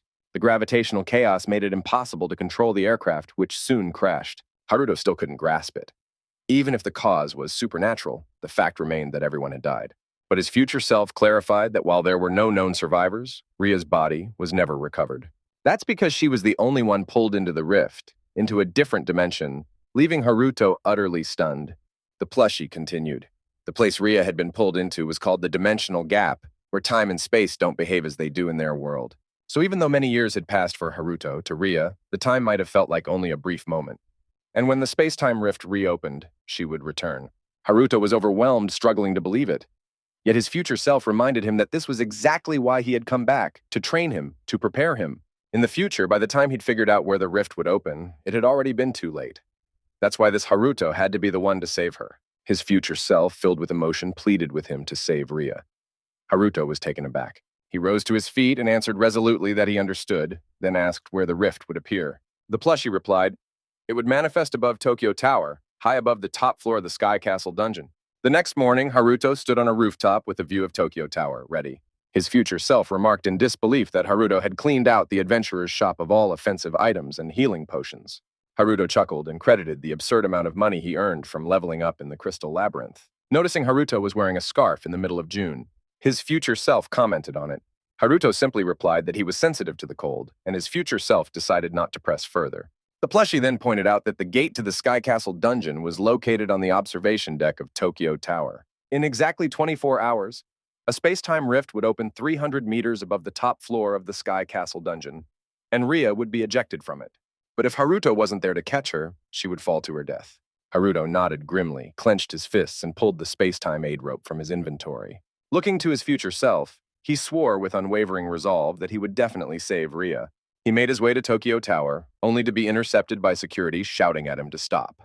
They warned that a dungeon gate had manifested on the observation deck, and only adventurers ranked A or higher were allowed entry. Ignoring their protests, Haruto walked past them, prompting his future self to ask what he intended to do. Haruto simply replied that they didn't have time to waste, so they'd take the shortcut. Activating his quick body skill, Haruto sprinted up the metal structure of the tower, scaling it at blinding speed. As he clung to the tower, his future self commented that Haruto was starting to pick up on his methods. Haruto replied dryly that he was being annoying. He leapt toward the observation deck and carefully peered inside, spotting a group of soldiers and an adventurer named Kirigan. His future self immediately warned that Kirigan was a difficult person to deal with. Haruto asked if he knew the man. His future self explained that Kirigan should be the chief of the Minato branch of the Adventurers Guild at this point in time, known for being stubborn, rigid, and overly earnest. He also added that Kirigan wasn't likely to go in immediately. He'd probably wait and observe before taking any action. But they couldn't afford to wait. They needed to slip past him and move quickly through the gate. Haruto drew his sword, letting it scrape intentionally and cause a loud metallic crash that startled the soldiers and Kirigan. Kirigan ordered one of the soldiers to investigate the noise. The soldier scanned the area but found nothing unusual. There was no broken window in sight. Suddenly, Haruto appeared behind him and delivered a sharp strike to the back of the soldier's neck, knocking him out cold in a single move. Using material ruin, Haruto restored the window he had broken to enter, erasing all signs of his infiltration. Moments later, the dazed soldier rushed back to report to Kirigan that they had a situation. Kirigan asked what was wrong, and the soldier explained that he encountered an intruder far too powerful for him to handle, which shocked Kirigan. Kirigan immediately decided to deal with the matter himself, commanding his team to move out with him. As Kirigan and his troops stormed off, the reporting soldier stayed behind. Once the coast was clear, the soldier removed his helmet, revealing himself to be Haruto. His future self praised him for pulling off the disguise and strategy flawlessly. Haruto approached the glowing entrance of the dungeon and told his future self that it was time. His future self nodded in agreement, and together they stepped into the dungeon. Once inside, Haruto was taken aback to see the world flipped upside down. He quickly realized that descending the dungeon stairs was actually taking them higher and higher, making sense of why a dungeon in the sky was still called a dungeon. His future self explained that the dungeon's theme was occult and warned that they'd be facing hordes of undead and ghost-like monsters. Haruto remarked on the strange irony of fighting the undead under a bright blue sky, and admitted that this surreal battlefield didn't suit his swordsman style at all. But his future self reminded him that they had already accounted for this. He asked Haruto to recall what elemental power they had infused his blade with during synthesis. Haruto's eyes widened as he remembered. It was imbued with the power of light. His future self asked if he hadn't already mentioned it, then clarified that this was the real reason he had been guiding him all along. He urged Haruto to keep moving forward. Haruto dashed toward the dungeon door, but froze in surprise when a mysterious figure suddenly appeared before them. Without hesitation, he slashed at the figure with his sword and continued pressing forward. His future self explained that, in the timeline he came from, the Sky Castle dungeon had vanished soon after it was discovered. No one had explored it. However, while Haruto was busy clearing enemies, he had been collecting what little intel he could. According to his findings, the dungeon was made up of 100 floors, with a powerful, unavoidable boss awaiting every 20th floor. Haruto quickly calculated that meant 5 bosses in total. He checked his phone for the time. Only 20 hours remained. He couldn't afford to waste a second on minor enemies. Just then, he stopped dead in his tracks as countless monsters began emerging from the floor. Thousands of them surged forward like a flood, aiming to overwhelm him. Frustrated, he gritted his teeth and prepared for battle. Surrounded with no room to escape, he summoned Cerberus, the sacred beast, who immediately appeared and decimated the closest wave of monsters. Haruto told Cerberus there was no time. They had to break through the horde as fast as possible. On the 5th floor of the Sky Castle, monsters charged at them relentlessly. But Haruto rode atop Cerberus, slicing through enemies while the beast trampled and burned a path forward. As they surged ahead, Haruto noticed how swiftly they were progressing. His future self pointed out that, true to its name, Cerberus was a sacred beast, and that its holy attribute made it particularly effective against undead and corrupted foes. Haruto ordered Cerberus to keep charging forward. They blitzed past the 6th floor, then the 7th, 8th, 9th, and finally arrived at the 20th floor, where the first major boss awaited. Without warning, Cerberus came to a halt. Surprised, Haruto asked what was wrong, but then he heard something above. A swirling portal of smoke formed high in the air. Haruto leapt from Cerberus's back as his future self explained that this was the first of the 5-floor bosses, and that victory was the only way to unlock the path upward. From the portal descended horses, black as night, pulling an ornate carriage. A figure guided the reins as the carriage glided down from the sky. It landed with eerie grace, and from within, 3 figures emerged, each clad in noble attire tainted with darkness. Haruto immediately recognized them, the fallen noble family, the son, the lady, and the master. They bowed with elegance and hostility. Haruto noted instantly they were S-rank undead. He forced himself to remain calm. If he couldn't defeat them, then he had no hope of saving Ria. His future self yelled out a warning. They were charging. Haruto saw the trio dash toward him with frightening speed. He told his future self to back away, prompting him to ask, "Are you going to use that item you bought from the guild shop?" Haruto confirmed with a nod, and his future self leapt off his shoulder immediately. Activating his Eye of Time, Haruto's vision shifted. He could now see the threads of time, glimpsing possible movements before they happened. He drew a set of orichalcum knives from his inventory and hurled them at the noble son. The son didn't even flinch and swung his sword in retaliation. But Haruto ducked under the blade just in time. With momentum on his side, Haruto darted toward the noble lady, controlling his knives in midair like extensions of his will. She reached out to grab him, but he was faster. His blade flashed, cutting her before she could lay a hand on him. Haruto reacted instantly, spinning around to hurl one of his orichalcum knives at the noble monster closing in from behind. The blade struck true, embedding itself in the chest of the noble master. But the master surged forward with a spear, striking Haruto hard. He crossed his arms in defense and braced for impact. The blow sent him sliding back, but he managed to plant his hand on the ground, halting his momentum. Breathing heavily, he was relieved. His preparation had worked, and he'd created the distance he needed. Raising his hand toward the three nobles, he clenched his fist. The knives embedded in their bodies lit up, bursting with radiant energy before exploding, engulfing the fallen nobles in a brilliant blast. His future self reminded him that each orichalcum blade was crafted from the rarest metals in the dungeons, ultra-luxury weapons worth over 100,000 credits apiece, and that they detonated upon contact with electricity. He added wryly that Haruto sure was throwing around fortunes like confetti. "Isn't it a bit excessive to throw millions of credits just to win a fight?" his future self asked. Haruto shook his head. "It's not over yet. I only destroyed their bodies." As he spoke, ghostly forms emerged.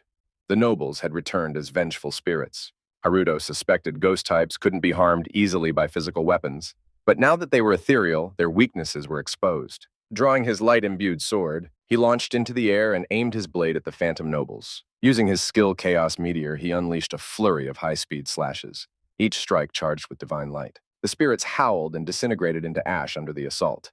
A system message confirmed their defeat. He leveled up 5 times, gained 8 points in swordsmanship, and received 2,283,210 credits. The stairway to the next floor opened, and he walked toward it, whispering, "Wait for me, Ria, your big brother's on his way." Hours later, on the 40th floor, the second boss awaited. Cerberus lunged with all its might, jaws wide, and sank its teeth into the neck of the undead queen Lamia. With a final shriek, Lamia collapsed, defeated. Cerberus turned back and approached Haruto. Haruto patted its head, and the sacred beast wagged its tails enthusiastically like an overgrown puppy. "Good job," he said with a smile. His future self chuckled and commented, "Cerberus acts more like a pet than a divine beast." Only 3 bosses remained. On the 50th floor as they advanced, his future self suddenly shouted, "Stop!" Cerberus halted immediately. Haruto turned and asked what was wrong. "No mistake," his future self said. "Activate the Eye of Time and look at that wall."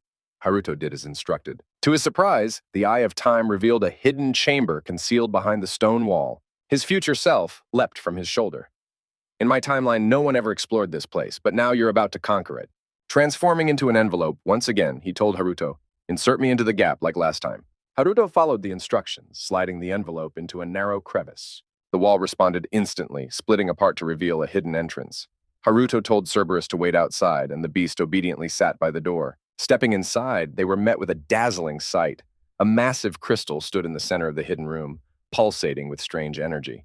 Haruto eyed the glowing crystal warily and asked his future self if this was going to be another trick. "Not this time," his future self replied earnestly. The system displayed the crystal's name, Akashic Crystal, a relic capable of unlocking hidden or dormant powers within the one who touched it. Haruto placed his hand on it, and the crystal shattered in a burst of radiant fragments. A wave of information surged through him. He had acquired space-time magic, the devastating skill Gravity Bomb, and a new ability called Avatar Replay. In addition, his quick body skill rose to level 3, and Stop Chain increased to level. He also unlocked Potential Unleashing LV.3, granting him a massive plus 75% power boost. "So this Avatar Replay, what exactly does it do?" Haruto asked. His future self grinned. "You'll understand better in a real battle." Haruto rolled his eyes. "Of course you'd say that." Later, they reached the 60th floor where the third boss awaited. A grotesque figure emerged. Zombie Beelzebub, the so-called Lord of the Flies. "What's its weak point?" Haruto asked. "Well," his future self replied, "it flies, spits acid that melts armor, regenerates quickly, oh, and it smells terrible." "You're just listing random traits now," Haruto muttered. But before they could plan further, Beelzebub lunged at him with shocking speed. Haruto barely dodged, but still felt the sting of its sharp horn-like nose. The monster paused, thinking it had skewered him, only for Haruto to vanish in a blink, stunning it. Beelzebub turned, confused as his future self called out, "Did you just use it in actual combat?" Without answering, Haruto sprinted toward the monster from behind. Activating Avatar Replay and throwing out a decoy plushie, he simultaneously triggered Quick Body LV. Just as Beelzebub attacked again, he used his burst of speed to dodge it cleanly. Wind trailed behind him as he circled the monster with blinding velocity. His future self explained, Avatar Replay creates a clone from your immediate past. To enemies, it's like you're multiplying. The illusion worked perfectly. Beelzebub saw multiple Harutos attacking at once. Haruto charged in, sword drawn. The clones from Avatar Replay surrounding Beelzebub like a swarm. He activated Chaos Meteor Sword, closing the distance. Beelzebub retaliated by spewing a wave of toxic acid. The venom cloud engulfed Haruto, or so it seemed, until he burst through the mist and sliced the monster apart with a flurry of strikes, ensuring it couldn't regenerate. Beelzebub let out a shriek before its body disintegrated into dust. You're basically a ninja master now, his future self joked. Stop, Haruto shot back. That's way off character. The stairway to the next level appeared. 2 bosses left, he said with resolve. But as he approached the stairs, a sharp pain pierced his head. He dropped to his knees, clutching his skull, then collapsed. His future self shouted his name in panic. 3 years ago. Haruto sat deep in thought, lost in his own world, while Ria tugged at his sleeve with puppy eyes. Despite her best efforts, he remained silent, mulling something over. I promise I'll work hard. I won't give up halfway, she pleaded. Please, pretty please. With a long sigh, he gave in. You really want to take ballet classes that badly? Her eyes sparkled. Yes, he chuckled and said, Fine. Pick your favorite ballet shoes and show them to me. Her happiness was instant. She began to hum a cheerful tune as she flipped through a ballet brochure, completely absorbed. He smiled quietly, watching his little sister's joy, her laughter lighting up the room. The next day at the ballet school, the studio buzzed with chatter as students stretched and warmed up, until Ria arrived. Thanks for waiting, she beamed at him. I'm ready. Her friends greeted her excitedly, saying how happy they were to take lessons together and that they'd all do their best. Ria turned back to wave at her brother, and he waved back with a warm grin. One of the girls nudged Ria playfully, teasing, You've got such a brother complex? It smells like spring around you two. Isn't it nice having your brother chaperone you everywhere? Ria's face turned red. What are you even imagining? The lesson began, and Haruto watched from the back of the room as the girls moved in unison. Ria followed the instructor closely, extending her arms gracefully, raising one foot, then twirling on her toes with joy and confidence. He smiled again, moved by how happy she looked. After the class, Ria waved goodbye to her friends, then walked home with her brother. Ballet is so fun, she said, but it's really hard too. I get it, he replied, but that's good. Ria looked at him for a long moment before stopping in her tracks. Haruto? He tilted his head. What is it? Are the lessons and shoes expensive? He shook his head. Not at all. You don't need to worry about that. Ria lowered her eyes. But with Mom and Dad overseas for that academic conference. You paid for it yourself, didn't you? She asked gently. Her words caught him off guard. He hadn't expected her to notice. It's really fine, he said softly. I wanted to. Were you happy watching me today? She asked. He nodded. I was glad, he said. You found something you truly enjoy. That's all I ever wanted for you. Ria hugged her lunchbox tightly, smiling. Thank you, Oni-chan. Her gratitude filled him with warmth. Then she tugged his arm and declared, I love you. Hey, careful. Don't pull like that. But she giggled. It's fine. We'll always be like this. And I've decided, I'm going to cook a real meal for you to show how much I love you. Haruto's eyes snapped open. He was lying on top of Cerberus. You're finally awake, his future self said, visibly relieved. Did I pass out? Haruto asked. Yeah, came the answer. You overused your stamina. I've got a top-grade potion from the guild shop. If I drink it, I already gave it to you, his future self interrupted. Your physical injuries are healed, but that won't fix the mental fatigue. Haruto's eyes widened. Wait, what about the time limit? Only 5 hours left, his future self said grimly. Haruto forced himself upright, eyes burning with determination. Let's go, he said. I promised Ria I'd take her to ballet again. His future self remained silent, watching him walk steadily toward the next staircase. He knew there was just one intermediate boss left, and then the final floor. But he also knew Haruto was nearing his limit. If things continued like this, he wouldn't survive. There was only one option left, his last resort. Moments later, they reached the 80th floor, where their fourth challenge awaited, the monstrous Acid King Mummy. With a blast of his space-time magic, gravity beam, he crushed the Acid King Mummy, slamming it violently into the dungeon floor. As a result, he gained 2 level-ups, and his swordsman skill increased by 4 ranks. The system also rewarded him with 3,561,110 credits. Breathing heavily, he slumped in exhaustion until Cerberus appeared behind him, trying to lift his spirits. He chuckled and thanked his loyal companion. The system prompted, "Would you like to use an elixir?" "Yes," he answered. His health was fully restored, but the pain in his head remained, a lingering symptom of deep mental fatigue. "Want to rest?" his future self asked. "No," he replied firmly. There were only 3 hours left until Ria would emerge from the space-time home. There was no time to waste. He walked toward the staircase leading upward. "Let's head to the top floor," he said. After an arduous climb, they reached the 100th floor of the Sky Castle dungeon. "We've finally reached space," he said. His future self nodded. "And now, it's time to face the final boss." He explained that after defeating the boss, the space-time hole would open in the exact location they stood. Clenching his fist, Haruto nodded. "Then let's finish this." He stepped into the final chamber and saw the god of the underworld, the Soul Reaper, seated on a blackened throne. Its piercing red eyes locked onto them. "That thing, it's not in the database," his future self murmured, unsettled. The Soul Reaper stood slowly. "You're human. And alone," it said, its voice deep and smooth. Haruto was stunned. It was intelligent, fully capable of speech and comprehension. "Impressive," the Soul Reaper continued. "For a member of the lowly human race, known only for swarming enemies in groups, to make it this far solo, commendable." The Soul Reaper grabbed its weapon. Haruto drew his sword in response. They stood opposite each other, two forces on the verge of collision. "I am the god of the underworld," it declared. "Let us begin. I shall grant you the deadliest curse known to existence." Haruto's future self leapt off his shoulder. "That weapon," he said, "is in the database. It's called the Curse-Commanding Divine Scythe, a staff-class weapon for high-level illusion magic. It inflicts permanent psychic debuffs and status abnormalities. In short, it's extremely dangerous." "Doesn't matter," Haruto said, eyes locked on the target. "I'll crush it right here." Activating Flow of Time, he identified a weakness in the Soul Reaper's defenses. With quick body level 3 engaged, he shot forward like lightning, catching the Soul Reaper off guard with his sudden burst of speed. The Soul Reaper swung its scythe, but Haruto twisted in midair, evading the blow as it slashed in a wide arc. Pulling out a dagger, he hurled it directly at the Reaper's weak point, but the Soul Reaper parried it mid-flight with its scythe. In the blink of an eye, it vanished, then reappeared right in front of him, scythe raised. It struck, but only hit a fading afterimage. Too late, it realized the deception. Haruto was already behind it, activating Stop Chain. Chains erupted and coiled around the Soul Reaper, binding it tightly as Haruto surged in to deliver the finishing blow. The Soul Reaper sneered. "A curse like that won't work on a god." Haruto's eyes widened in shock as the chains began to dissolve.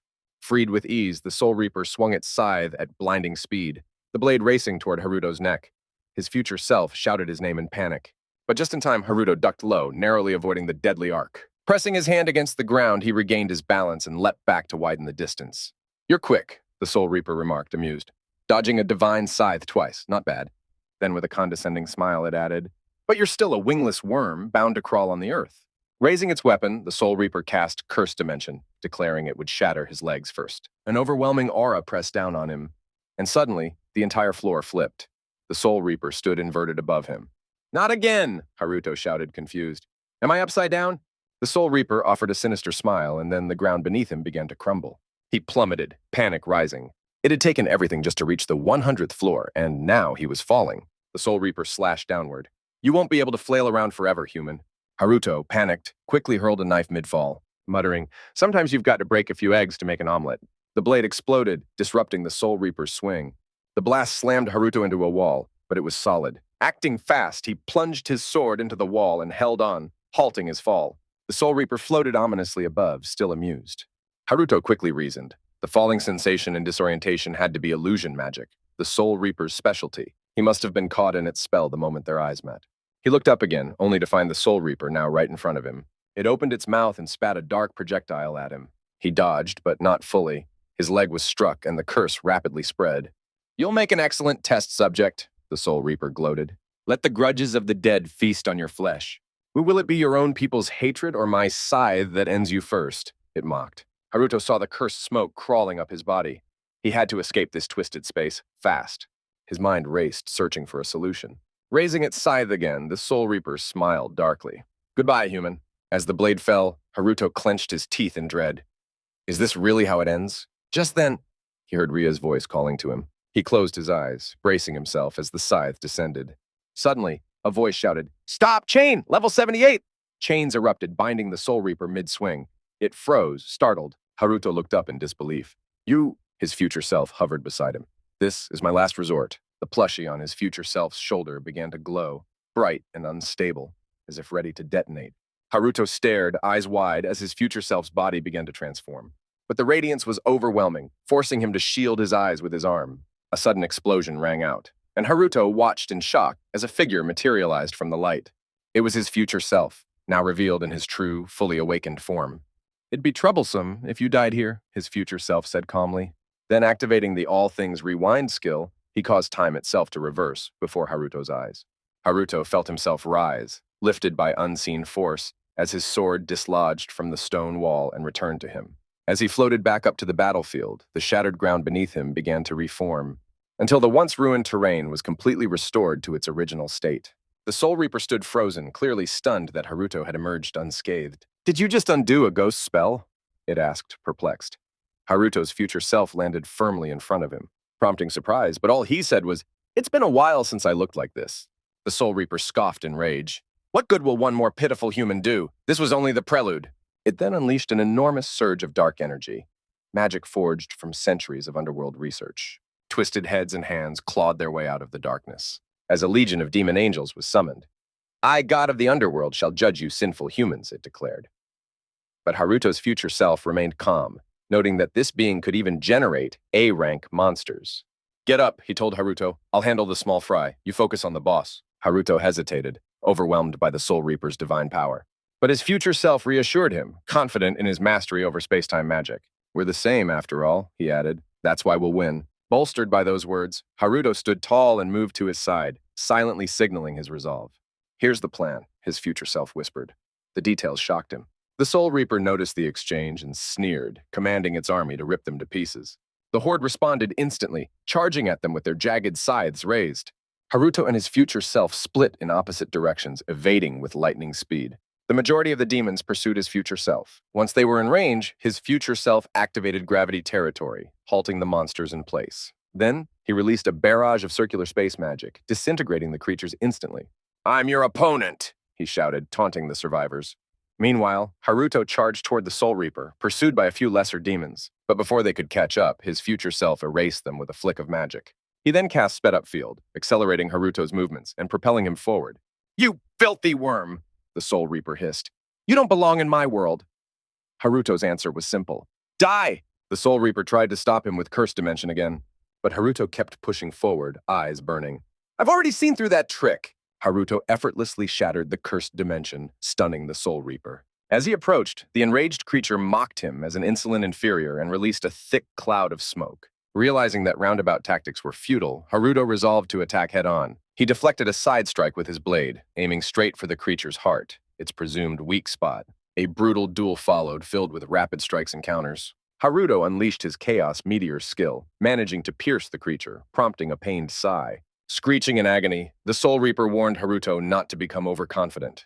It retaliated with its Curse Edge technique, launching 3 simultaneous slashes that caught Haruto off guard. He was struck, bleeding heavily and coughing up blood. Quickly, he activated his Avatar Replay ability. This summoned a past version of himself to absorb part of the damage. Enduring the pain, he charged again, taking the Soul Reaper by surprise. With his remaining strength, he plunged his sword into what he thought was the creature's heart. The Soul Reaper howled, and Haruto believed victory was his. But then the creature smiled sinisterly, sending a chill through him. He saw it had no heart. Before he could react, it slashed him in two. His future self called out in panic. The Soul Reaper laughed, mocking them for believing its heart was a vulnerability. It revealed one of its divine traits, weak point counterfeiting, a deceitful ability of the underworld gods. As Haruto's body collapsed, the Soul Reaper cackled and ordered its minions to advance. It mocked Haruto's future self, declaring he was the last one standing. The future Haruto, stunned, cried out in disbelief, questioning what the real weak point could be. The Soul Reaper roared that a god had no weaknesses. If it did, it would be something conceptual, like the Forbidden Crown of Hades. It commanded its minions to strike, stating it would show no mercy. But Haruto's future self calmly responded, saying they had just heard the clue. They now knew the truth. Suddenly, Haruto reappeared behind the Soul Reaper, blade poised at its head, confirming he understood. The Soul Reaper, shocked, shouted in disbelief. It had just cleaved him in two. Haruto revealed that the one it had cut was merely a replica. At the moment the creature struck, he had used Avatar Replay to send a duplicate charging ahead. Meanwhile, the real Haruto had been lying motionless on the ground. The Soul Reaper, still reeling, yelled that Haruto should have died from its divine blow. Haruto admitted the strike was indeed fatal, but his future self had used the rollback space-time skill on him. Just before death, time was reversed on Haruto. His future self clarified that the spell was highly complex and could only be used once per target. But fortunately, their plan had worked flawlessly. The Soul Reaper lunged at Haruto, but his future self used Stop Chain level 78 to immobilize it. He then asked if Shelby had already prepared the final stage. Haruto turned to the Soul Reaper, confirming its own earlier statement, that its weak point was the crown above its head. His future self joined in, declaring they would annihilate it completely, just as Eri had once shattered it. Haruto took a deep breath, recalling his little sister's final words of love and gratitude. That memory reignited his spirit. Empowered by resolve, he gathered all his strength. With a single mighty slash, he beheaded the Soul Reaper. Then in a blur of motion, he leapt into the air and crushed its skull into fragments. The Soul Reaper's form vanished, its body collapsing in defeat. As it perished, its summoned monsters disappeared as well. Haruto landed, and a system notification appeared. You have defeated the god of the underworld, Soul Reaper. He received 120,000 experience points and 35 million credits. Turning to his future self, Haruto reported that the extermination was complete. At that moment, a staircase materialized, leading to the top floor. His future self said it was finally time to go.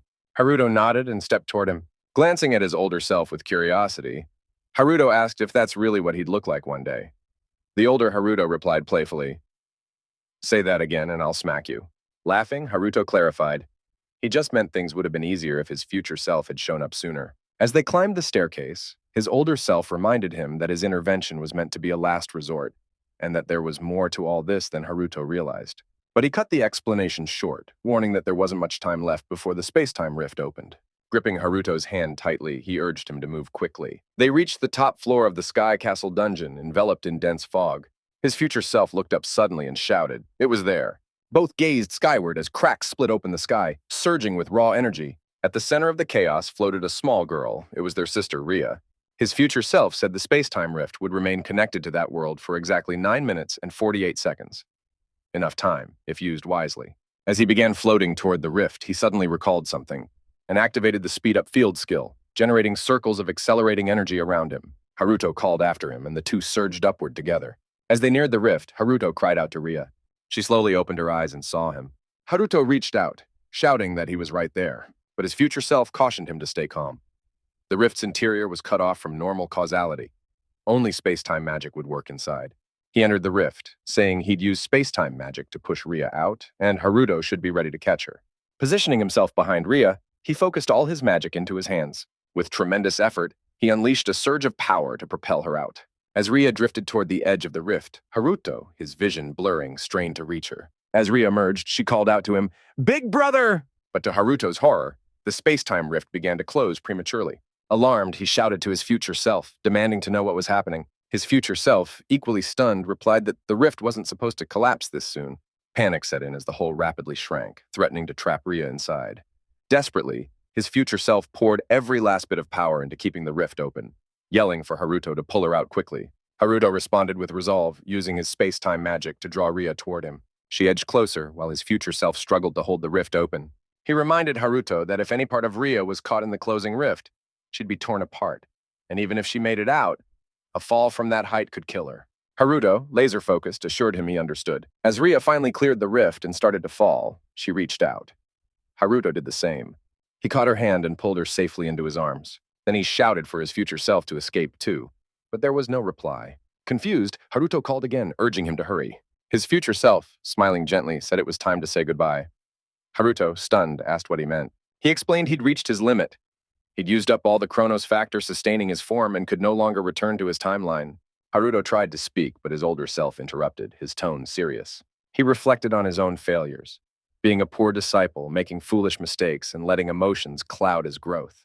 But in spite of everything, he had no regrets fighting beside Haruto because Haruto's heart was genuinely kind.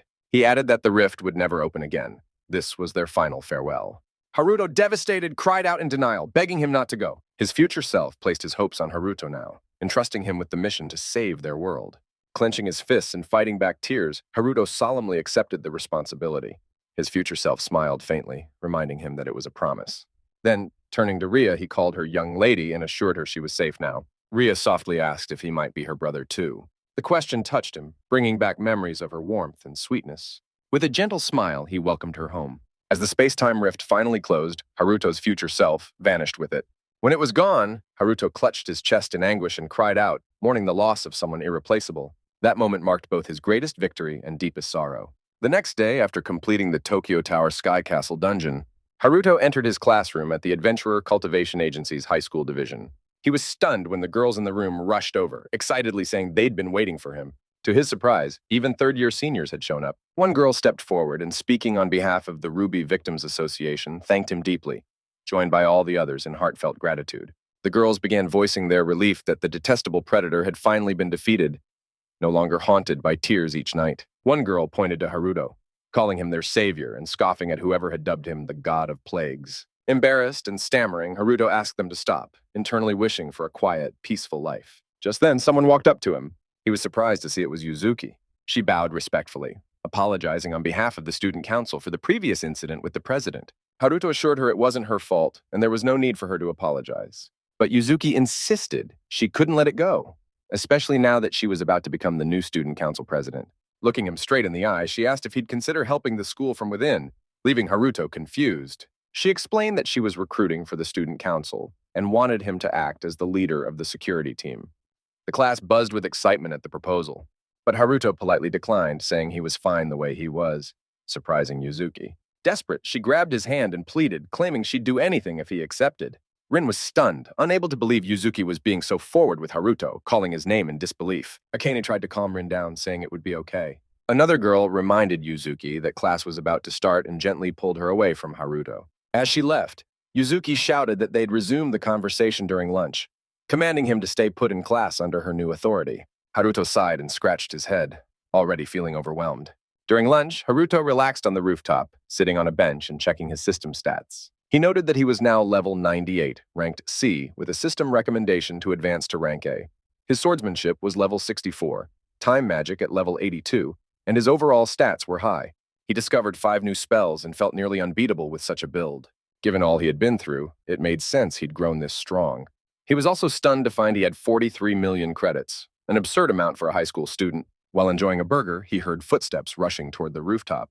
Yuzuki stormed in, calling out for him as the girls frantically searched the area but couldn't locate him. Frustrated, Yuzuki reminded everyone that she had told him to stay in the classroom. They decided to check the gym and left, unaware that Haruto had been quietly eating on the rooftop the entire time. After they were gone, he jumped down, realizing he needed a strategy to deal with these kinds of chaotic situations. Turning to the bench instinctively, he meant to ask his future self for advice. But when he looked, he was struck by the empty space. His future self was gone. The reality of his future self's absence washed over Haruto once again, stirring a quiet ache in his heart. After classes ended, he returned to his apartment, carrying a bag of groceries. Climbing the stairs, he entered the door code and stepped inside. The moment he opened the door, a familiar voice greeted him with mock impatience. Ria teasingly scolded him for being late and keeping her waiting. She beamed at him and said, "Welcome home," to which he smiled and responded warmly, "Your big brother is home." With excitement, Ria showed off the dinner she had made, proudly calling it a home-cooked meal from his adorable little sister, leaving Haruto both touched and impressed. She then noticed the convenience store bag in his hand and asked about it. He looked down at it, realizing he had grabbed it out of habit. Ria lightly scolded him for making unnecessary purchases and reminded him to be more mindful now that they were living together. He nodded, accepting the point. She emphasized that they'd have to manage their expenses carefully going forward. That part surprised him. Living together permanently was still sinking in, but he quickly agreed and promised to be more careful. She stepped closer, smiled gently, and once again welcomed him home with affection. Her words echoed deeply within him, reminding him of the moment his future self had welcomed Ria back. Smiling at the memory, he responded softly, "It's good to be home." He set the plastic bag on the table, and just then, Ria seemed to remember something. Before dinner, they stood in front of an old family photo together. They thanked their late parents for everything and asked them to keep watching over them. Haruto looked at Ria with a tender smile, grateful for this quiet, precious moment. Ria's gaze landed on a scarf she had once made for him. She was shocked to see he had kept it all this time, and he replied naturally, "Of course I did." Laughing, she pointed out that it was summer, but he joked that he still got cold easily. She knew that well. After changing out of his school uniform, they both sat at the table. Ria, glowing with pride, presented the dinner she had made. Haruto thanked her and took a bite. Eagerly, she asked if he liked it. He smiled and told her it was absolutely delicious. Still in disbelief, Ria asked if she was truly back home. Haruto reassured her with a heartfelt, "You're really home." He also shared that he had already notified the authorities, submitting the paperwork to confirm that she was alive and well. Ria thanked him and reflected on the time she had lost, saying she needed to catch up, especially in school. Haruto reminded her that this included her beloved dance academy. Concerned, she asked whether it would be financially feasible, but he told her not to worry, now or ever again. With a teasing smile, he added that even if she became a grandma, she could still go to that academy. Laughing, Ria playfully asked what he meant by that. She then looked over at a teddy bear and asked if they owed everything to his future self. Haruto agreed. They had a great deal to thank him for. In that quiet moment, Haruto remembered the burden his future self had entrusted to him. The mission to save the world. Haruto found himself staring at the teddy bear, silently wondering how he was supposed to fulfill the massive task of saving the world. Just then, Ria remembered something in her pocket, an item she had with her when Haruto rescued her. She pulled out a small, glowing cube and asked him if he recognized it. Haruto was startled. It was a message cube, an artifact from the future. As soon as he activated it, the cube released a radiant light. To Haruto's shock, his teddy bear was suddenly possessed, animated by the remaining will of his future self. Speaking through the bear, his future self addressed Haruto, confirming that if he was seeing this message, it meant he was truly gone. He also acknowledged that Haruto was probably confused and unsure of what to do next. But with confidence and a touch of flair, the future self assured him that, as the strongest and most peerless warrior, he had left behind exactly what Haruto would need. Then, with typical smugness, he asked Haruto to admit how amazing he was, and encouraged a bit of praise. Haruto couldn't help but shake his head, thinking that even in a pre-recorded message, his future self was still shamelessly arrogant. The tone then shifted as his future self said he would send a vital letter into Haruto's system storage, one that would help him become Space-Time Mage version 2. He called Haruto a savior and urged him to make good use of it. The cube shut off as the data transferred, the important letter now safely stored in his system. A system window appeared showing a message from his future self. It reminded Haruto not to slack off just because he was no longer there to keep him on track. Seeing the message lifted Haruto's spirits. He smiled despite everything. Ria, noticing his expression, asked if people were really calling him a savior now. She thought it sounded cool. Haruto downplayed it, saying it was just a title born from a bunch of circumstances coming together. Meanwhile, far from Haruto, a high-level meeting was taking place at the Adventurer Guild's general headquarters. On the top floor, the legendary Seven Sages, the S-rank elite adventurers, had gathered. Kirigan, also known as Ion, chief of the Minato branch, addressed the group and steered them to the next urgent matter. He cited 3 serious incidents: the destruction of the Chaos Dragon at Nakano Train Yard, the unauthorized breach of the Shinjuku branch's restricted synthesis facility, and the unapproved clearing of the Tokyo Tower Sky Castle dungeon. He stressed that all 3 had occurred recently and, disturbingly, may have been committed by the same person. Identifying the culprit was now their top priority. The 5th sage, known as the King of Kings Tantalum, questioned whether the Sky Castle dungeon had truly been assessed, suggesting it might be as dangerous as an S-rank dungeon. The 2nd sage, Platinum the Oracle Deliverer, was skeptical. Could one individual really have cleared it alone?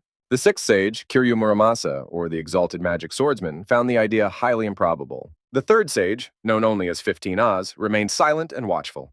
The 1st sage, Q, the Omni-Elemental, found the events intriguing, viewing them as a bold challenge to the guild's authority. The 4th sage, Siren the Psycho Witch, laughed darkly, curious about the twisted nature of the person behind these incidents. The final speaker, the 7th sage Tellurium, also known as Akashic Vision, announced that they had successfully locked onto an observation target.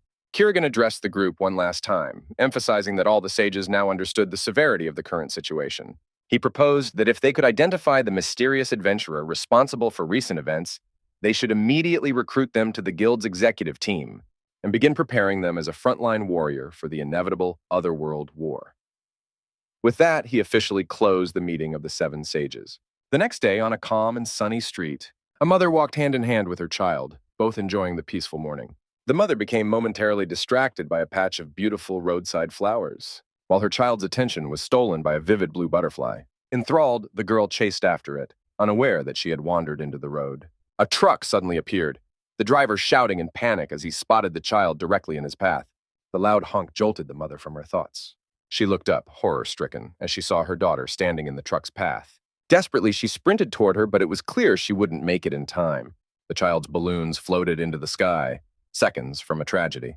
But then, in a blink, Haruto appeared, standing calmly with the child safely in his arms. The mother froze, completely stunned by what had just occurred. Realizing her daughter was safe, she ran to them, tears of relief streaming down her face. Haruto knelt and softly asked the girl if she was scared, reassuring her that everything was okay now. After gently setting her down, the girl thanked him with a shy voice. Her mother immediately embraced her, overwhelmed with gratitude. Haruto gave a quiet smile, relieved he had managed to save her just in time.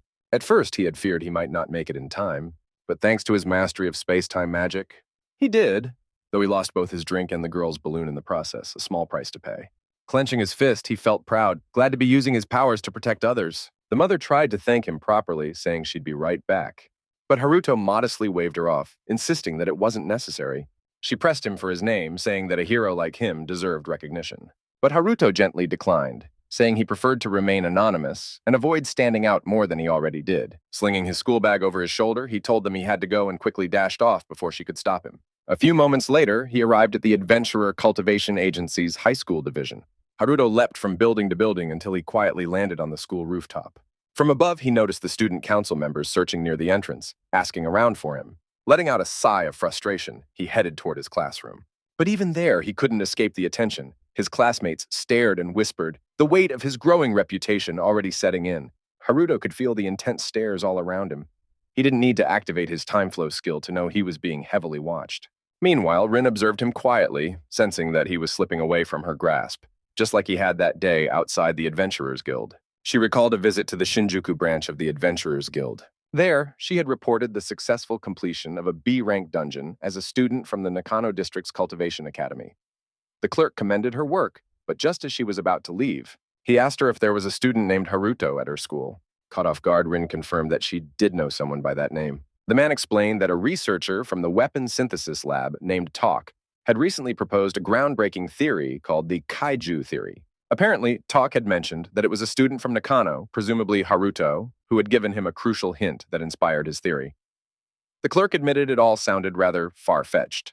Rin couldn't help but stare at Haruto again, wondering just how far his influence would reach. After class, their professor reminded everyone about the upcoming arrival of an exchange student next week before dismissing them. During lunch, Haruto sat alone on the rooftop, going through more of the messages left by his future self. One particular message advised him to focus on sharpening his swordsmanship.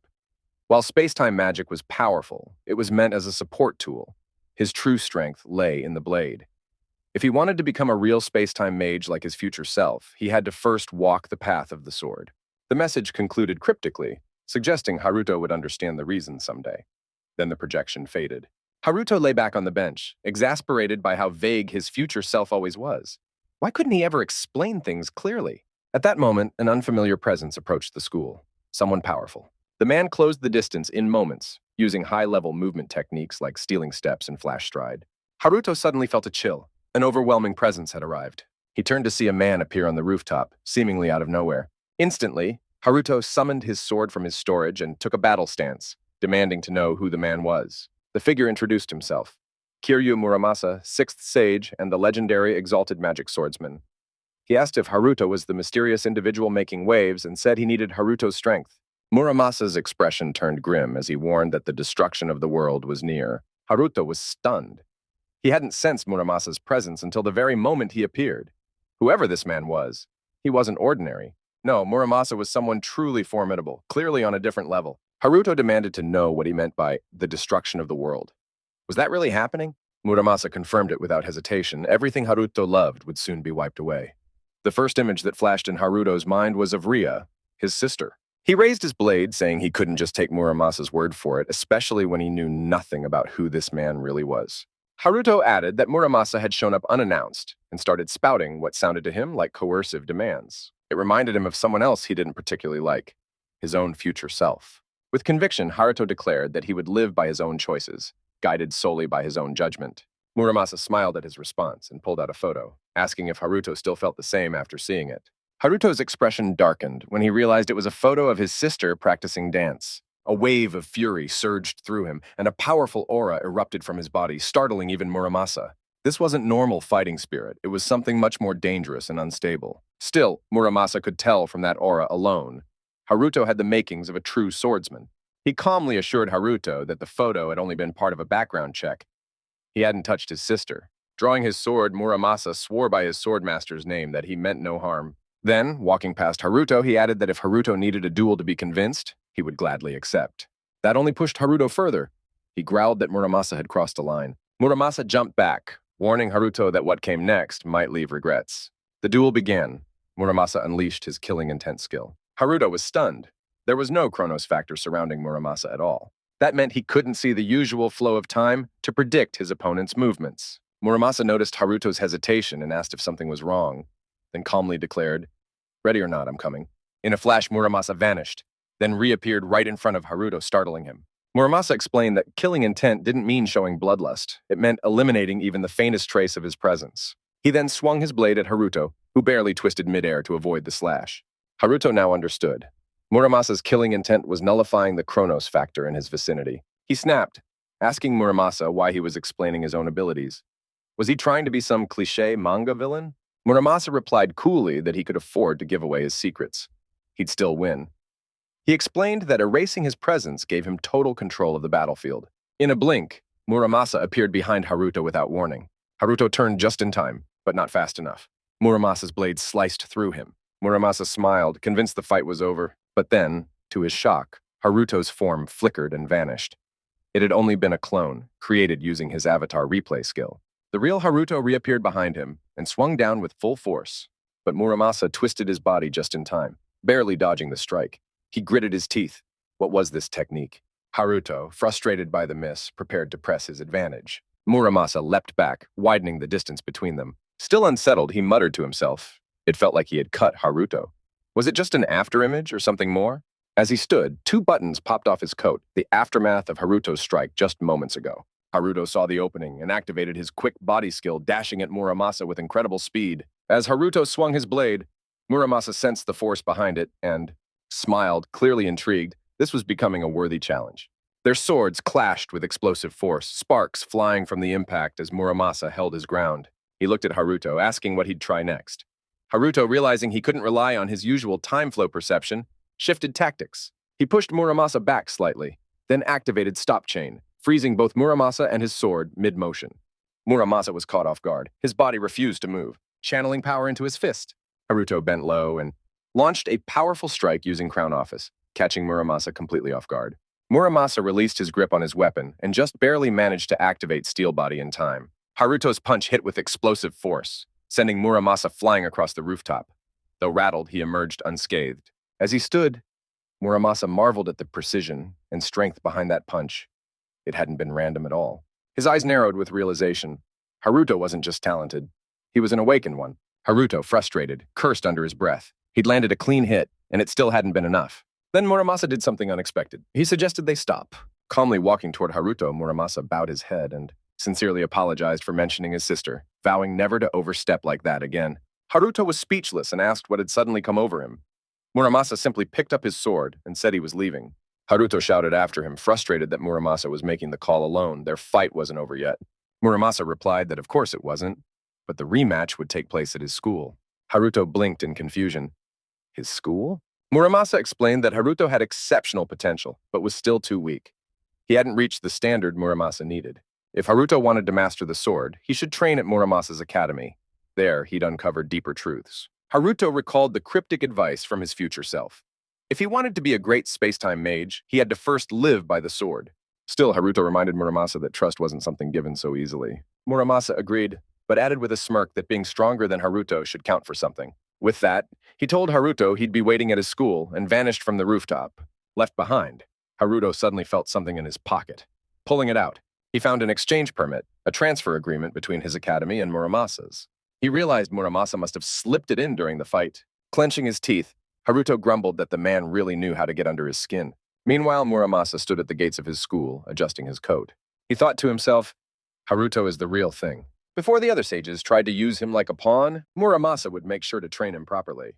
And once Haruto was ready, he would help him overthrow the 7 sages and claim their power. Muramasa quietly vowed to sabotage Kerrigan's ambitions. Meanwhile, Haruto stood on the rooftop examining the exchange student permit. The document detailed that its goal was to enhance the real capabilities of adventurers from various schools. It stated the program would run from July 1st to July 13th. Applicants had to be enrolled in an institution under the Adventurer Cultivation Agency, with student council members receiving special privileges at the host school. Just then, Yuzuki burst onto the rooftop, shouting triumphantly that she had found him, and that today, without a doubt, he'd be joining the student council. Haruto stood up and replied that her timing was spot on, then nonchalantly told her he'd join. She was frozen in place, completely stunned that he had actually accepted. A week later, they were walking together at the zombie branch of the Adventurer Cultivation Agency, and Yuzuki remarked how impressed she was. Not only had Haruto agreed to be on the student council, but he had also volunteered to transfer to her school as an exchange student. Haruto said it was only natural as a council member, though inwardly, he admitted it was mostly because of the enticing perks outlined in the document. Yuzuki explained that her school had a reputation for producing top-tier adventurers and was considered the pinnacle of adventurer training in Japan. She noted that it was an ultra-elite institution, requiring a magic deviation score above 70 for admission. Just before they entered the building, Yuzuki turned to him with excitement, urging him to do his best so they wouldn't fall behind. Haruto, a bit flustered, agreed, feeling slightly overwhelmed as they stepped into the massive lounge. Yuzuki suggested they first greet the board chairman as they made their way through the grand hall. Haruto noticed the other students eyeing them curiously, clearly wondering who these newcomers were, but he shrugged it off and resolved to go at his own pace. Sensing his unease, Yuzuki gently reassured him that there was nothing to worry about. She was right there with him. Haruto agreed, though a part of him wondered whether Yuzuki would really be okay in this demanding environment. Eventually, they reached the office on the 20th floor. Yuzuki pointed it out, and Haruto knocked on the door. Inside, Muramasa was already seated waiting for them. He introduced himself as the board chairman, which left Haruto in disbelief. This was Muramasa's school? Muramasa rose and welcomed them, explaining that, in this golden age of mages, his school stood out by being entirely dedicated to swordsmanship. Even among schools under the Adventurer Cultivation Agency, they were unique. Rather than magic battles, they held sword duels, and during the exchange program, he expected them to climb to the top through dueling. Haruto was stunned when Muramasa pointed directly at him. But before he could say anything, Yuzuki nervously stammered that duels were never mentioned in the exchange program guidelines. However, Haruto asked Muramasa whether, by joining, he would have the chance to fight him again, leaving Yuzuki baffled and stammering, unsure what he meant by again. Muramasa explained that the student who claimed the top rank would earn the right to challenge the strongest individual at the school, him. Excited by this revelation, Haruto said this was exactly what he'd been hoping to hear, boldly declaring that he would rise to the top and defeat Muramasa as soon as possible so he could return home early, leaving Yuzuki stunned and visibly panicking. Haruto added that his only gripe was how their last fight had ended prematurely, and once they finished it, he'd have no further reason to stick around. Muramasa calmly responded that he had no objections, and that the school welcomed any swordsman aiming for the top, no matter their motivation or personality. He then accessed the system, issued them student IDs and class schedules, and explained these would grant them full access to the school's facilities, along with the enhanced privileges afforded to student council members. Haruto noticed his profile listed him as a level 98 swordsman course adventurer, placing him at rank 4,395 out of 14,000, albeit with access to higher-tier perks.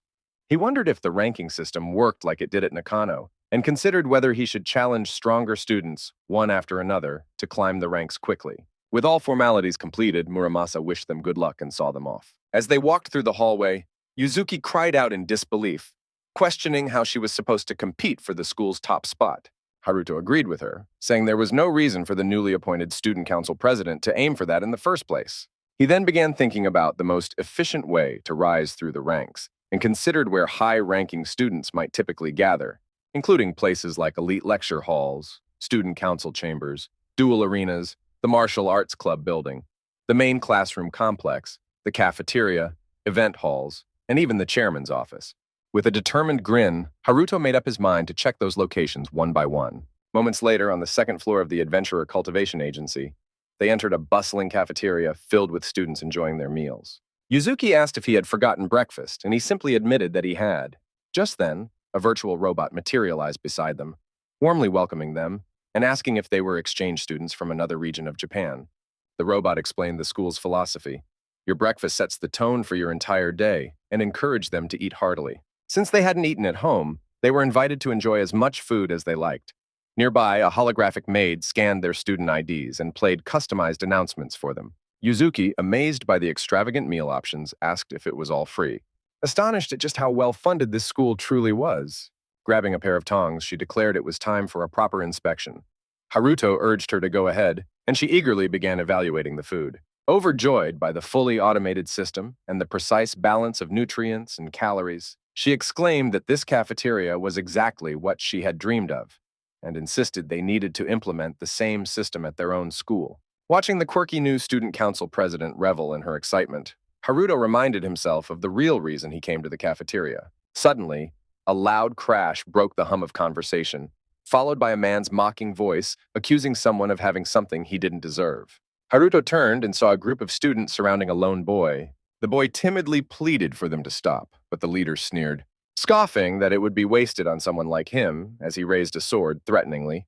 The student pleaded for the return of his sword, but the faction leader shouted at him to shut up, claiming this was punishment for sitting in their reserved seats without permission. Haruto, unsurprised, thought to himself that bullies existed even in elite schools. Teachers couldn't be everywhere, after all. Cafeterias, he knew, were often breeding grounds for this kind of behavior. Still, he was glad to have encountered them early. It meant he could take care of them now. The leader sneered that students without at least a double-digit ranking weren't even allowed to enter the cafeteria, and mockingly asked if the victim hadn't heard of that rule. The student stuttered that cafeteria seating shouldn't be restricted like that, but the leader grabbed him, calling him the god of plagues with zero magic capacity, a title that caught Haruto's attention. With a cruel shove, the leader threw the student to the floor as the crowd burst into laughter, prompting Haruto to decide he'd seen enough and it was time to act. The leader smirked and mocked the boy, saying the sword would be wasted on him and that he'd keep it. Another student commented that the weapon looked valuable. Selling it to the guild shop could drastically raise their faction's budget. The leader casually dismissed him, waving his hand to send him off. But the bullied student, voice shaking yet determined, yelled that he wanted his sword back. It was a treasured gift from his father. Enraged, the leader screamed that he didn't care about anyone's sob story and swung a punch at him, the boy bracing himself, turning his head in preparation for the blow. But the punch never landed. Haruto had intervened, effortlessly catching the leader's punch midair with one hand, stunning both the bully and his victim. The leader shouted, demanding to know who Haruto was, unable to believe his strike had been stopped so easily. Haruto calmly introduced himself as an exchange student from Nakano School, stating he was searching for the student with the highest rank. He then directly asked the leader where to find that person. The leader refused defiantly, claiming he had no reason to answer. In response, Haruto tightened his grip, forcing the leader to his knees, causing him to cry out in pain. Haruto calmly said that someone hot-blooded like him was the perfect person to ask. The other faction members panicked, demanding to know who Haruto was and what he wanted. But Haruto simply glared and repeated his question. Where could he find the top-ranking student? Before the leader could answer, a commanding voice rang out, telling Haruto that was enough. A sword flew toward Haruto. He barely dodged it in time. As he leapt back, he sensed the presence of an invisible blade, one that had nearly struck him. Standing at the entrance was the true leader of the Rato faction, Radu Nobunaga. With his faction behind him, he sternly warned Haruto not to harass his schoolmates. Nobunaga, a third-year student and third in rank among the swordsman corps, also led the prestigious kitchen swordplay style school. Though school authorities often struggled with his wild behavior, Nobunaga's strength was nearly equal to that of the top-ranked student, making him a strong candidate for a teaching role upon graduation. The previously bullied student could hardly believe his eyes. Radu Nobunaga, known for his overwhelming power, had stepped in to confront a mere exchange student. Nobunaga asks how things had escalated so far. Haruto calmly replies that the faction members were bullying a student motioning toward the victim, and says he only intervened to stop them. Clearly irritated, Nobunaga turns to his subordinates and demands to know if it's true. They quickly deny the accusation, insisting that Haruto is lying and claiming they were merely reserving seats for their faction. Displeased, Nobunaga steps forward, and without hesitation strikes one of them with a punch, then lands blows on the others, knocking them all to the ground. He scolds them, saying he could see through their lies just by the way their eyes shifted. Picking up the fallen student's sword, Nobunaga bows respectfully and offers an apology on behalf of his faction, acknowledging their wrongdoing as the faction leader. Haruto tells him there's no need for that, reassuring him that it's not a big deal. Nobunaga then returns the sword to the student, who accepts it with visible relief and gratitude. Haruto is taken aback by how principled and direct someone like Nobunaga is, despite being the head of such a dominant faction. Standing upright again, Nobunaga comments that he had hoped for a peaceful day, but letting the incident slide would tarnish the honor of his group. So he formally challenges Haruto to a duel and asks if he's willing to accept. The bullied student, clearly worried, urges Haruto to turn it down, reminding him that Nobunaga holds the third highest rank in the entire school. But Haruto agrees to the duel without a second thought, confidently telling Nobunaga that he accepts. Nobunaga thanks him, saying it simplifies things, and calmly walks off, telling Haruto to meet him at the arena after class. Haruto silently watches him leave.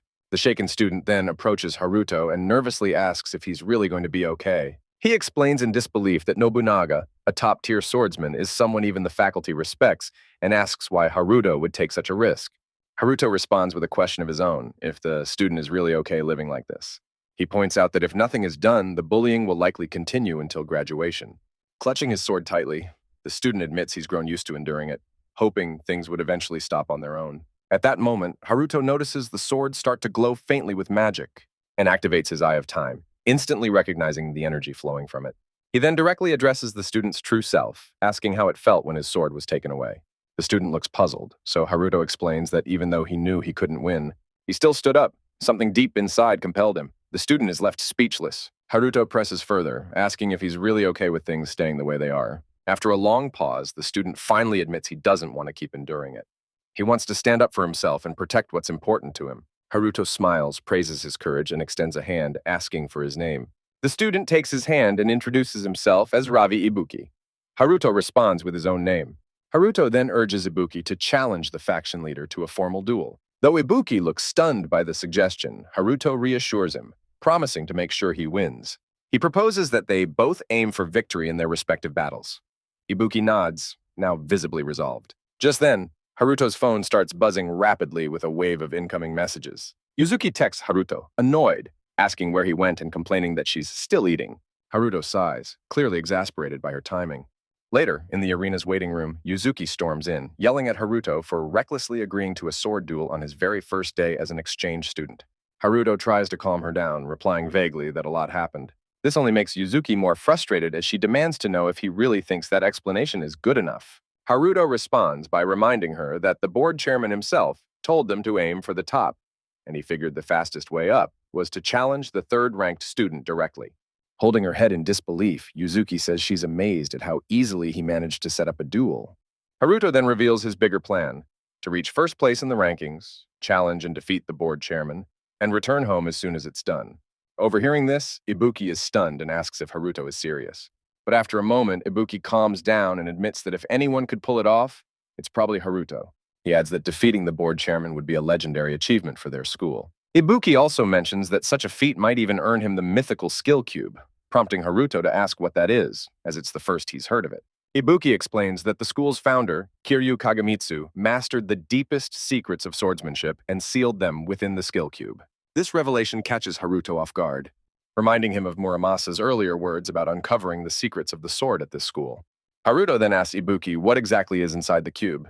Ibuki explains that it holds a unique technique only Kagamitsu ever mastered, the dimensional slash. Haruto is stunned and asks if it really lets someone cut through dimensions. Ibuki nods, saying that while it's only a legend, no one has ever seen the move performed. Haruto begins to wonder if such a skill might help his future self. Feeling a surge of determination, he clenches his fist and declares his renewed resolve. Looking at Ibuki, Haruto tells him that he'll be the opening act. Ibuki stammers but nods nervously, saying he'll give it his all. He then mentions that the bully was furious when challenged to the duel, and asks if Haruto has any secret plan to help him win. Haruto confidently assures him that if he follows the plan, victory is certain. He then asks to see Ibuki's sword. Later, in the arena, students from the adventurer cultivation agencies and the OBU branch gather around the stage, cheering as Ibuki and the bully prepare to fight. The crowd buzzes with energy as the duel is about to begin. The bully arrogantly points his sword at Ibuki, calling him a fool for challenging someone out of his league. He mocks Ibuki, threatening to beat him senseless. Ibuki is clearly shaken, but says nothing. In the crowd, Yuzuki watches with anxiety and asks Haruto if Ibuki will really be okay. Haruto answers with calm confidence, assuring her that Ibuki can handle this. Moments earlier, Haruto had given Ibuki a single, clear instruction. The second the duel starts, he must draw his sword and execute one smooth, uninterrupted slash, no hesitation. Ibuki had asked, somewhat confused, if that was really all he needed to do. Haruto confirmed it, explaining that the bully would likely charge recklessly, assuming Ibuki was an easy target. Haruto had advised Ibuki to stay focused, keep his eyes on the enemy, and deliver a flawless draw without hesitation. He assured Ibuki that if he followed these instructions precisely, victory would be his. Trusting Haruto completely, Ibuki had nodded with determination, saying he believed in his plan. Now in the present, Haruto watched from the sidelines with a smile, calling out encouragement and assuring Ibuki he could do it. On the other end of the arena, Muramasa silently observed the scene, watching the tension rise between the two fighters. The atmosphere was heavy with anticipation as the duel was about to begin. The announcer introduced the competitors. Mitsu Ruby Ibuki, from Class 2 Fahrenheit, ranked 3,424th in the swordsman course, and Kenji Kintaro from Class 2A, a much higher-ranked student at 153rd. With a mocking tone, Kintaro told Ibuki that after he beat him, they should try to get along. Ibuki was quiet for a moment, then replied flatly that if Kintaro somehow lost, he should leave him alone for good. Then, with unexpected boldness, Ibuki shouted and called Kintaro a shithead, enraging him. Kintaro yelled back in disbelief at Ibuki's audacity. The crowd was stunned by Ibuki's outburst, but Haruto just grinned, clearly proud. Taking a deep breath, Ibuki steadied himself, gripping his sword tightly as he prepared for the match. As the duel officially began, Kintaro accessed his inventory, pulled out a second sword, and pointed both weapons at Ibuki, ready to overwhelm him. Seeing this, Haruto was momentarily surprised. Either Kintaro was incredibly skilled or seriously overconfident. Just as expected, Kintaro charged straight at Ibuki, attempting to end it quickly. Ibuki remembered Haruto's warning not to avert his eyes, so he locked his gaze on Kintaro's advance and recalled the next step. At the perfect moment, Ibuki drew his sword and unleashed a swift, decisive slash. Kintaro, caught off guard by the speed of the attack, tried to block with both swords, but Ibuki's strike was so fast and forceful that it cut through both of them in a single motion. Kintaro was sent flying, slammed into the wall, coughed up blood, and collapsed unconscious. His two underlings were in shock, while their leader, Nobunaga, let out a sigh of disappointment. The announcer declared Mitsu Ruby Ibuki the winner, and the crowd erupted in applause. Yuzuki, astonished, turned to Haruto in disbelief, saying Ibuki had actually won. Haruto replied calmly that this result was expected. He revealed that Ibuki's sword was actually a magical weapon.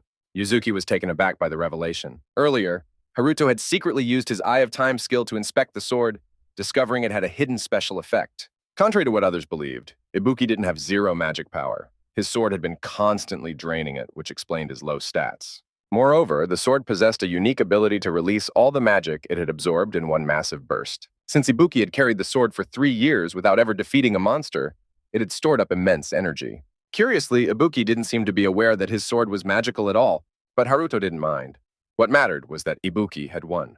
Not long after, in the lounge, Ibuki enthusiastically thanked Haruto, saying he owed his victory entirely to him. He expressed his amazement at how much had happened since Haruto arrived, saying he'd been impressed again and again. Haruto humbly credited Ibuki's victory to his own effort, assuring him it was his strength that won the duel. He planned to explain the sword's magical properties to him later, when they had more time. Turning back toward the arena, Haruto told Ibuki it was now his turn to step into battle. From above, Muramasa continued watching the events unfold with sharp focus. Nobunaga approached Haruto and declared that he would be fighting at full strength, as this match carried the pride of the Raider faction on his shoulders. Haruto welcomed the challenge with calm confidence, saying that was exactly what he wanted. The two drew their swords in unison, Nobunaga resting his weapon casually on his shoulder while Haruto held his low at his side.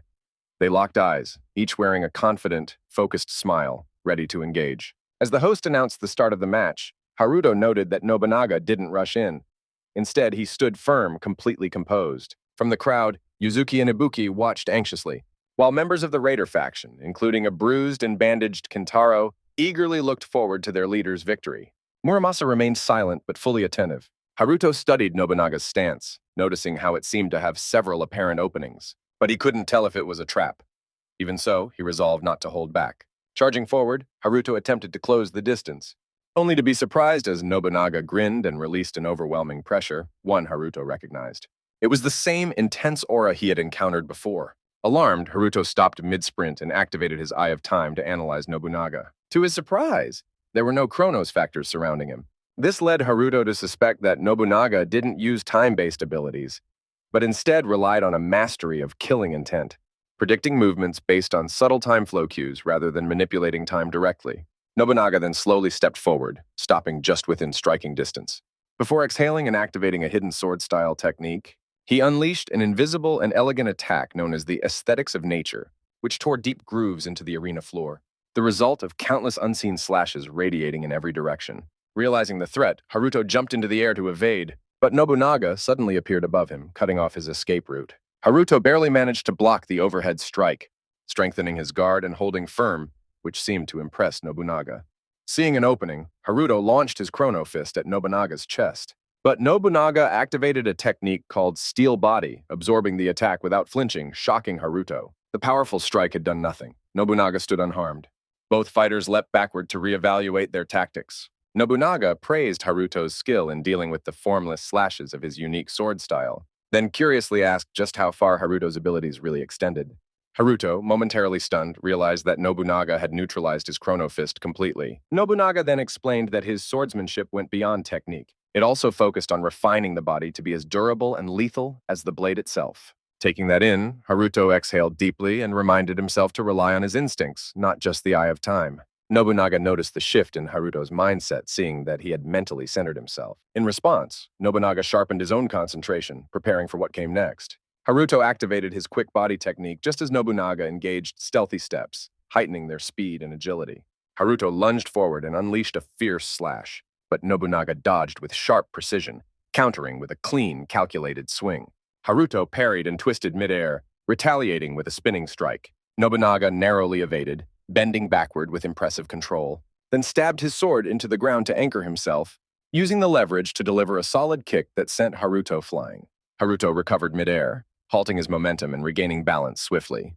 Gripping his sword tightly, Haruto silently acknowledged the formidable power Nobunaga possessed. Driven by unwavering determination, he stepped forward once more, certain that he would prevail. He pulled his sword back for maximum force and launched a heavy strike, but Nobunaga blocked it with ease. Nobunaga countered, unleashing a powerful slash, daring Haruto to meet it head-on.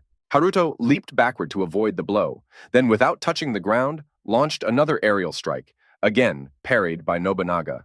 The audience watched in awe, their eyes barely keeping pace with the flurry of attacks. Many were impressed by Nobunaga's skill, yet others questioned who this remarkable exchange student truly was.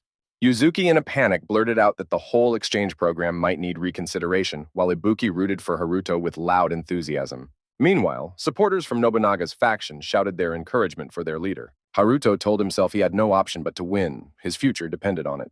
This duel was not just a battle, but a turning point in his journey to reclaim his destiny. Nobunaga sensed the depth of Haruto's resolve, recognizing the weight he carried. He respected that resolve, but with his own burdens in mind, he knew he couldn't afford to lose either. Nobunaga intensified his aura, the sheer pressure amplifying his strength and conviction. Haruto was stunned by the force of it. It was like a crushing tide of willpower. Then, with his own purpose burning within, Nobunaga charged forward. As he closed the distance, memories surged within him. He recalled being 8 years old, telling his mother he was heading to school, her smile warm in response. But upon entering his classroom, he found his desk defaced with cruel insults, accusations, and slurs branding him a delinquent and mocking his poverty. His classmates laughed and feigned concern, ridiculing him with false sympathy. Nobunaga said nothing, sitting at his vandalized desk while laughter echoed around him. Later that day, at home, he overheard his mother pleading with a man to extend the repayment deadline on a loan. The man acknowledged her position. She was only the guarantor, abandoned by her husband. Yet the burden remained hers. She apologized, promising she'd find a way to repay him soon. Hearing her desperation filled Nobunaga with rage. He stormed to a nearby park, unleashing his anger on a punching bag he had tied to a tree. In that moment, he vowed to grow strong enough to protect his mother and rewrite their fate. Let me know if you'd like to continue with the next lines. As the years passed, Nobunaga took up boxing and began dominating the underground ring, racking up victory after victory. After each match, as he gathered his earnings, he reminded himself that this was just a step. He had to keep getting stronger, strong enough to protect those he loved. One day, as he exited the ring, a man appeared in the hallway, Muramasa. Recognizing him as the once-forgotten junior high student who had risen to become an undefeated force in illegal boxing circuits. Muramasa asked if he was ready to be nominated, but Nobunaga eyed him warily, demanding to know who he was. Muramasa replied coolly, praising Nobunaga's physique and potential, yet warning that such talent would be wasted if he stayed on this path. The comment irritated Nobunaga, who demanded a clearer answer. In response, Muramasa asked if Nobunaga was fighting just to support his family financially. The insinuation stung, and Nobunaga pressed him aggressively. But Muramasa simply smiled and handed him an envelope, offering an invitation to learn the way of the sword, specifically the kitchen style. As Nobunaga opened the envelope, Muramasa explained that the kitchen style was ideal for martial artists like him, and that once he mastered it, he should come find him. Extending a formal hand, Muramasa welcomed Nobunaga to Obu Academy, a school devoted to swordsmanship, and granted him a full scholarship. But Nobunaga, mistrusting the sudden generosity, slapped the hand away and crumpled the envelope, calling it a likely scam. Yet something about the offer stirred him. Realizing the opportunity for true growth, his determination surged, and he accepted. He swore he'd do whatever it took to gain the strength he sought. 2 years later, Nobunaga had mastered the kitchen style, proof of his unyielding commitment to power. He began to understand why Muramasa, now revealed as the Academy's chairman, had recruited him. This was a place where strength ruled, where everything was decided by the sword. It attracted troubled youth and fighters with wild pasts. Muramasa's intent had been to shape Nobunaga into a leader for these outcasts, and eventually he became the head of the school's most unruly faction. Muramasa remained a mystery, but he had given Nobunaga a path, a way to earn money and finally pay off his family's crippling debt. For that, Nobunaga felt a profound gratitude, even if it came from someone outside his world. The delinquents he now led may have looked like a gang of rejects, but to him they were reflections of himself, broken yet still struggling forward. Holding that belief close, Nobunaga roared with confidence during the fight, vowing he wouldn't lose, startling Haruto with his fierce resolve. Then, he activated the secret technique of the kitchen style, scenic beauty, exponentially increasing the pressure exuding from his blade. Haruto was overwhelmed, sensing a dramatic surge in Nobunaga's strength. He realized that if this pace continued, he'd be crushed by Nobunaga's raw power. As Haruto locked eyes with Nobunaga, he sensed an unmatched honesty and straightforwardness, something no previous opponent had ever shown. He realized this time he couldn't depend on his time-manipulating powers. Instead, he chose to rely fully on his own strength, placing complete trust in the sword that had stood beside him through every fight.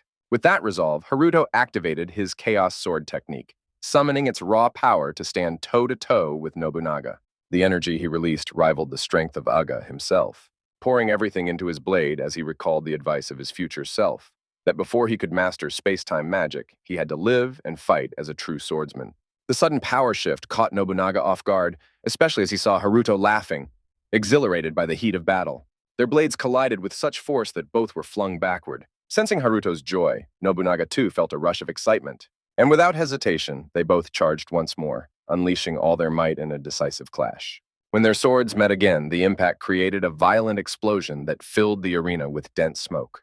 The audience fell silent.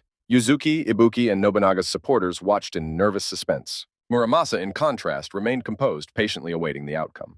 As the smoke cleared, both fighters appeared at the center of the battlefield. However, Nobunaga's blade was shattered and blood trickled from his wounds. Stunned, he realized that Haruto had done the impossible. He had cleaved through Nobunaga's steel-reinforced body. As he collapsed, Nobunaga silently admitted that Haruto's sword held immeasurable power, perhaps even greater than the board chairman's. The host stumbled through the announcement, declaring Kudo Haruto the victor. The audience sat in stunned silence before breaking out in disbelief. Yuzuki appeared overwhelmed by the shock. Meanwhile, Haruto remained composed, watching over Nobunaga as healers hurried to his side. Observing quietly, Muramasa was deeply impressed. Haruto had defeated the Academy's third-ranked swordsman with skill alone, confirming to him that Haruto was indeed the one who had awakened. Muramasa now saw Haruto as a potential savior, capable of facing the terrifying foes that had haunted their world for half a century. Haruto looked down at his trembling hand, still feeling the weight of the duel's intensity. He hadn't expected the battle to be so exhilarating, and for a moment, he simply relished the thrill of such a hard-fought encounter. Later, just outside the academy, Haruto stood speechless, as Nobunaga and his crew bowed deeply, offering a heartfelt apology for all the trouble they'd caused. Haruto replied with a calm, "It's all good now," glancing at Ibuki, who nodded in silent support. Nobunaga lifted his head and expressed gratitude, thankful Haruto hadn't made things worse for them. Then with a grin, he slung an arm over Haruto's shoulder and confessed that, strangely enough, losing so badly felt oddly refreshing. Haruto couldn't help but notice how quickly Nobunaga had bounced back and how full of life he now seemed. But then, seeing other students staring at them, Haruto blushed and awkwardly asked Nobunaga to keep it down. He didn't want any more attention. Nobunaga chuckled, pulling back slightly and telling Haruto there was no need to be so shy. Nobunaga explained that since the radio faction had officially been defeated by Haruto, they were now pledged to support him and would come to his aid whenever he needed it. Haruto, taken aback by the sudden allegiance, nodded and said he understood, adding that if he ever found himself in a difficult situation, he wouldn't hesitate to call on them.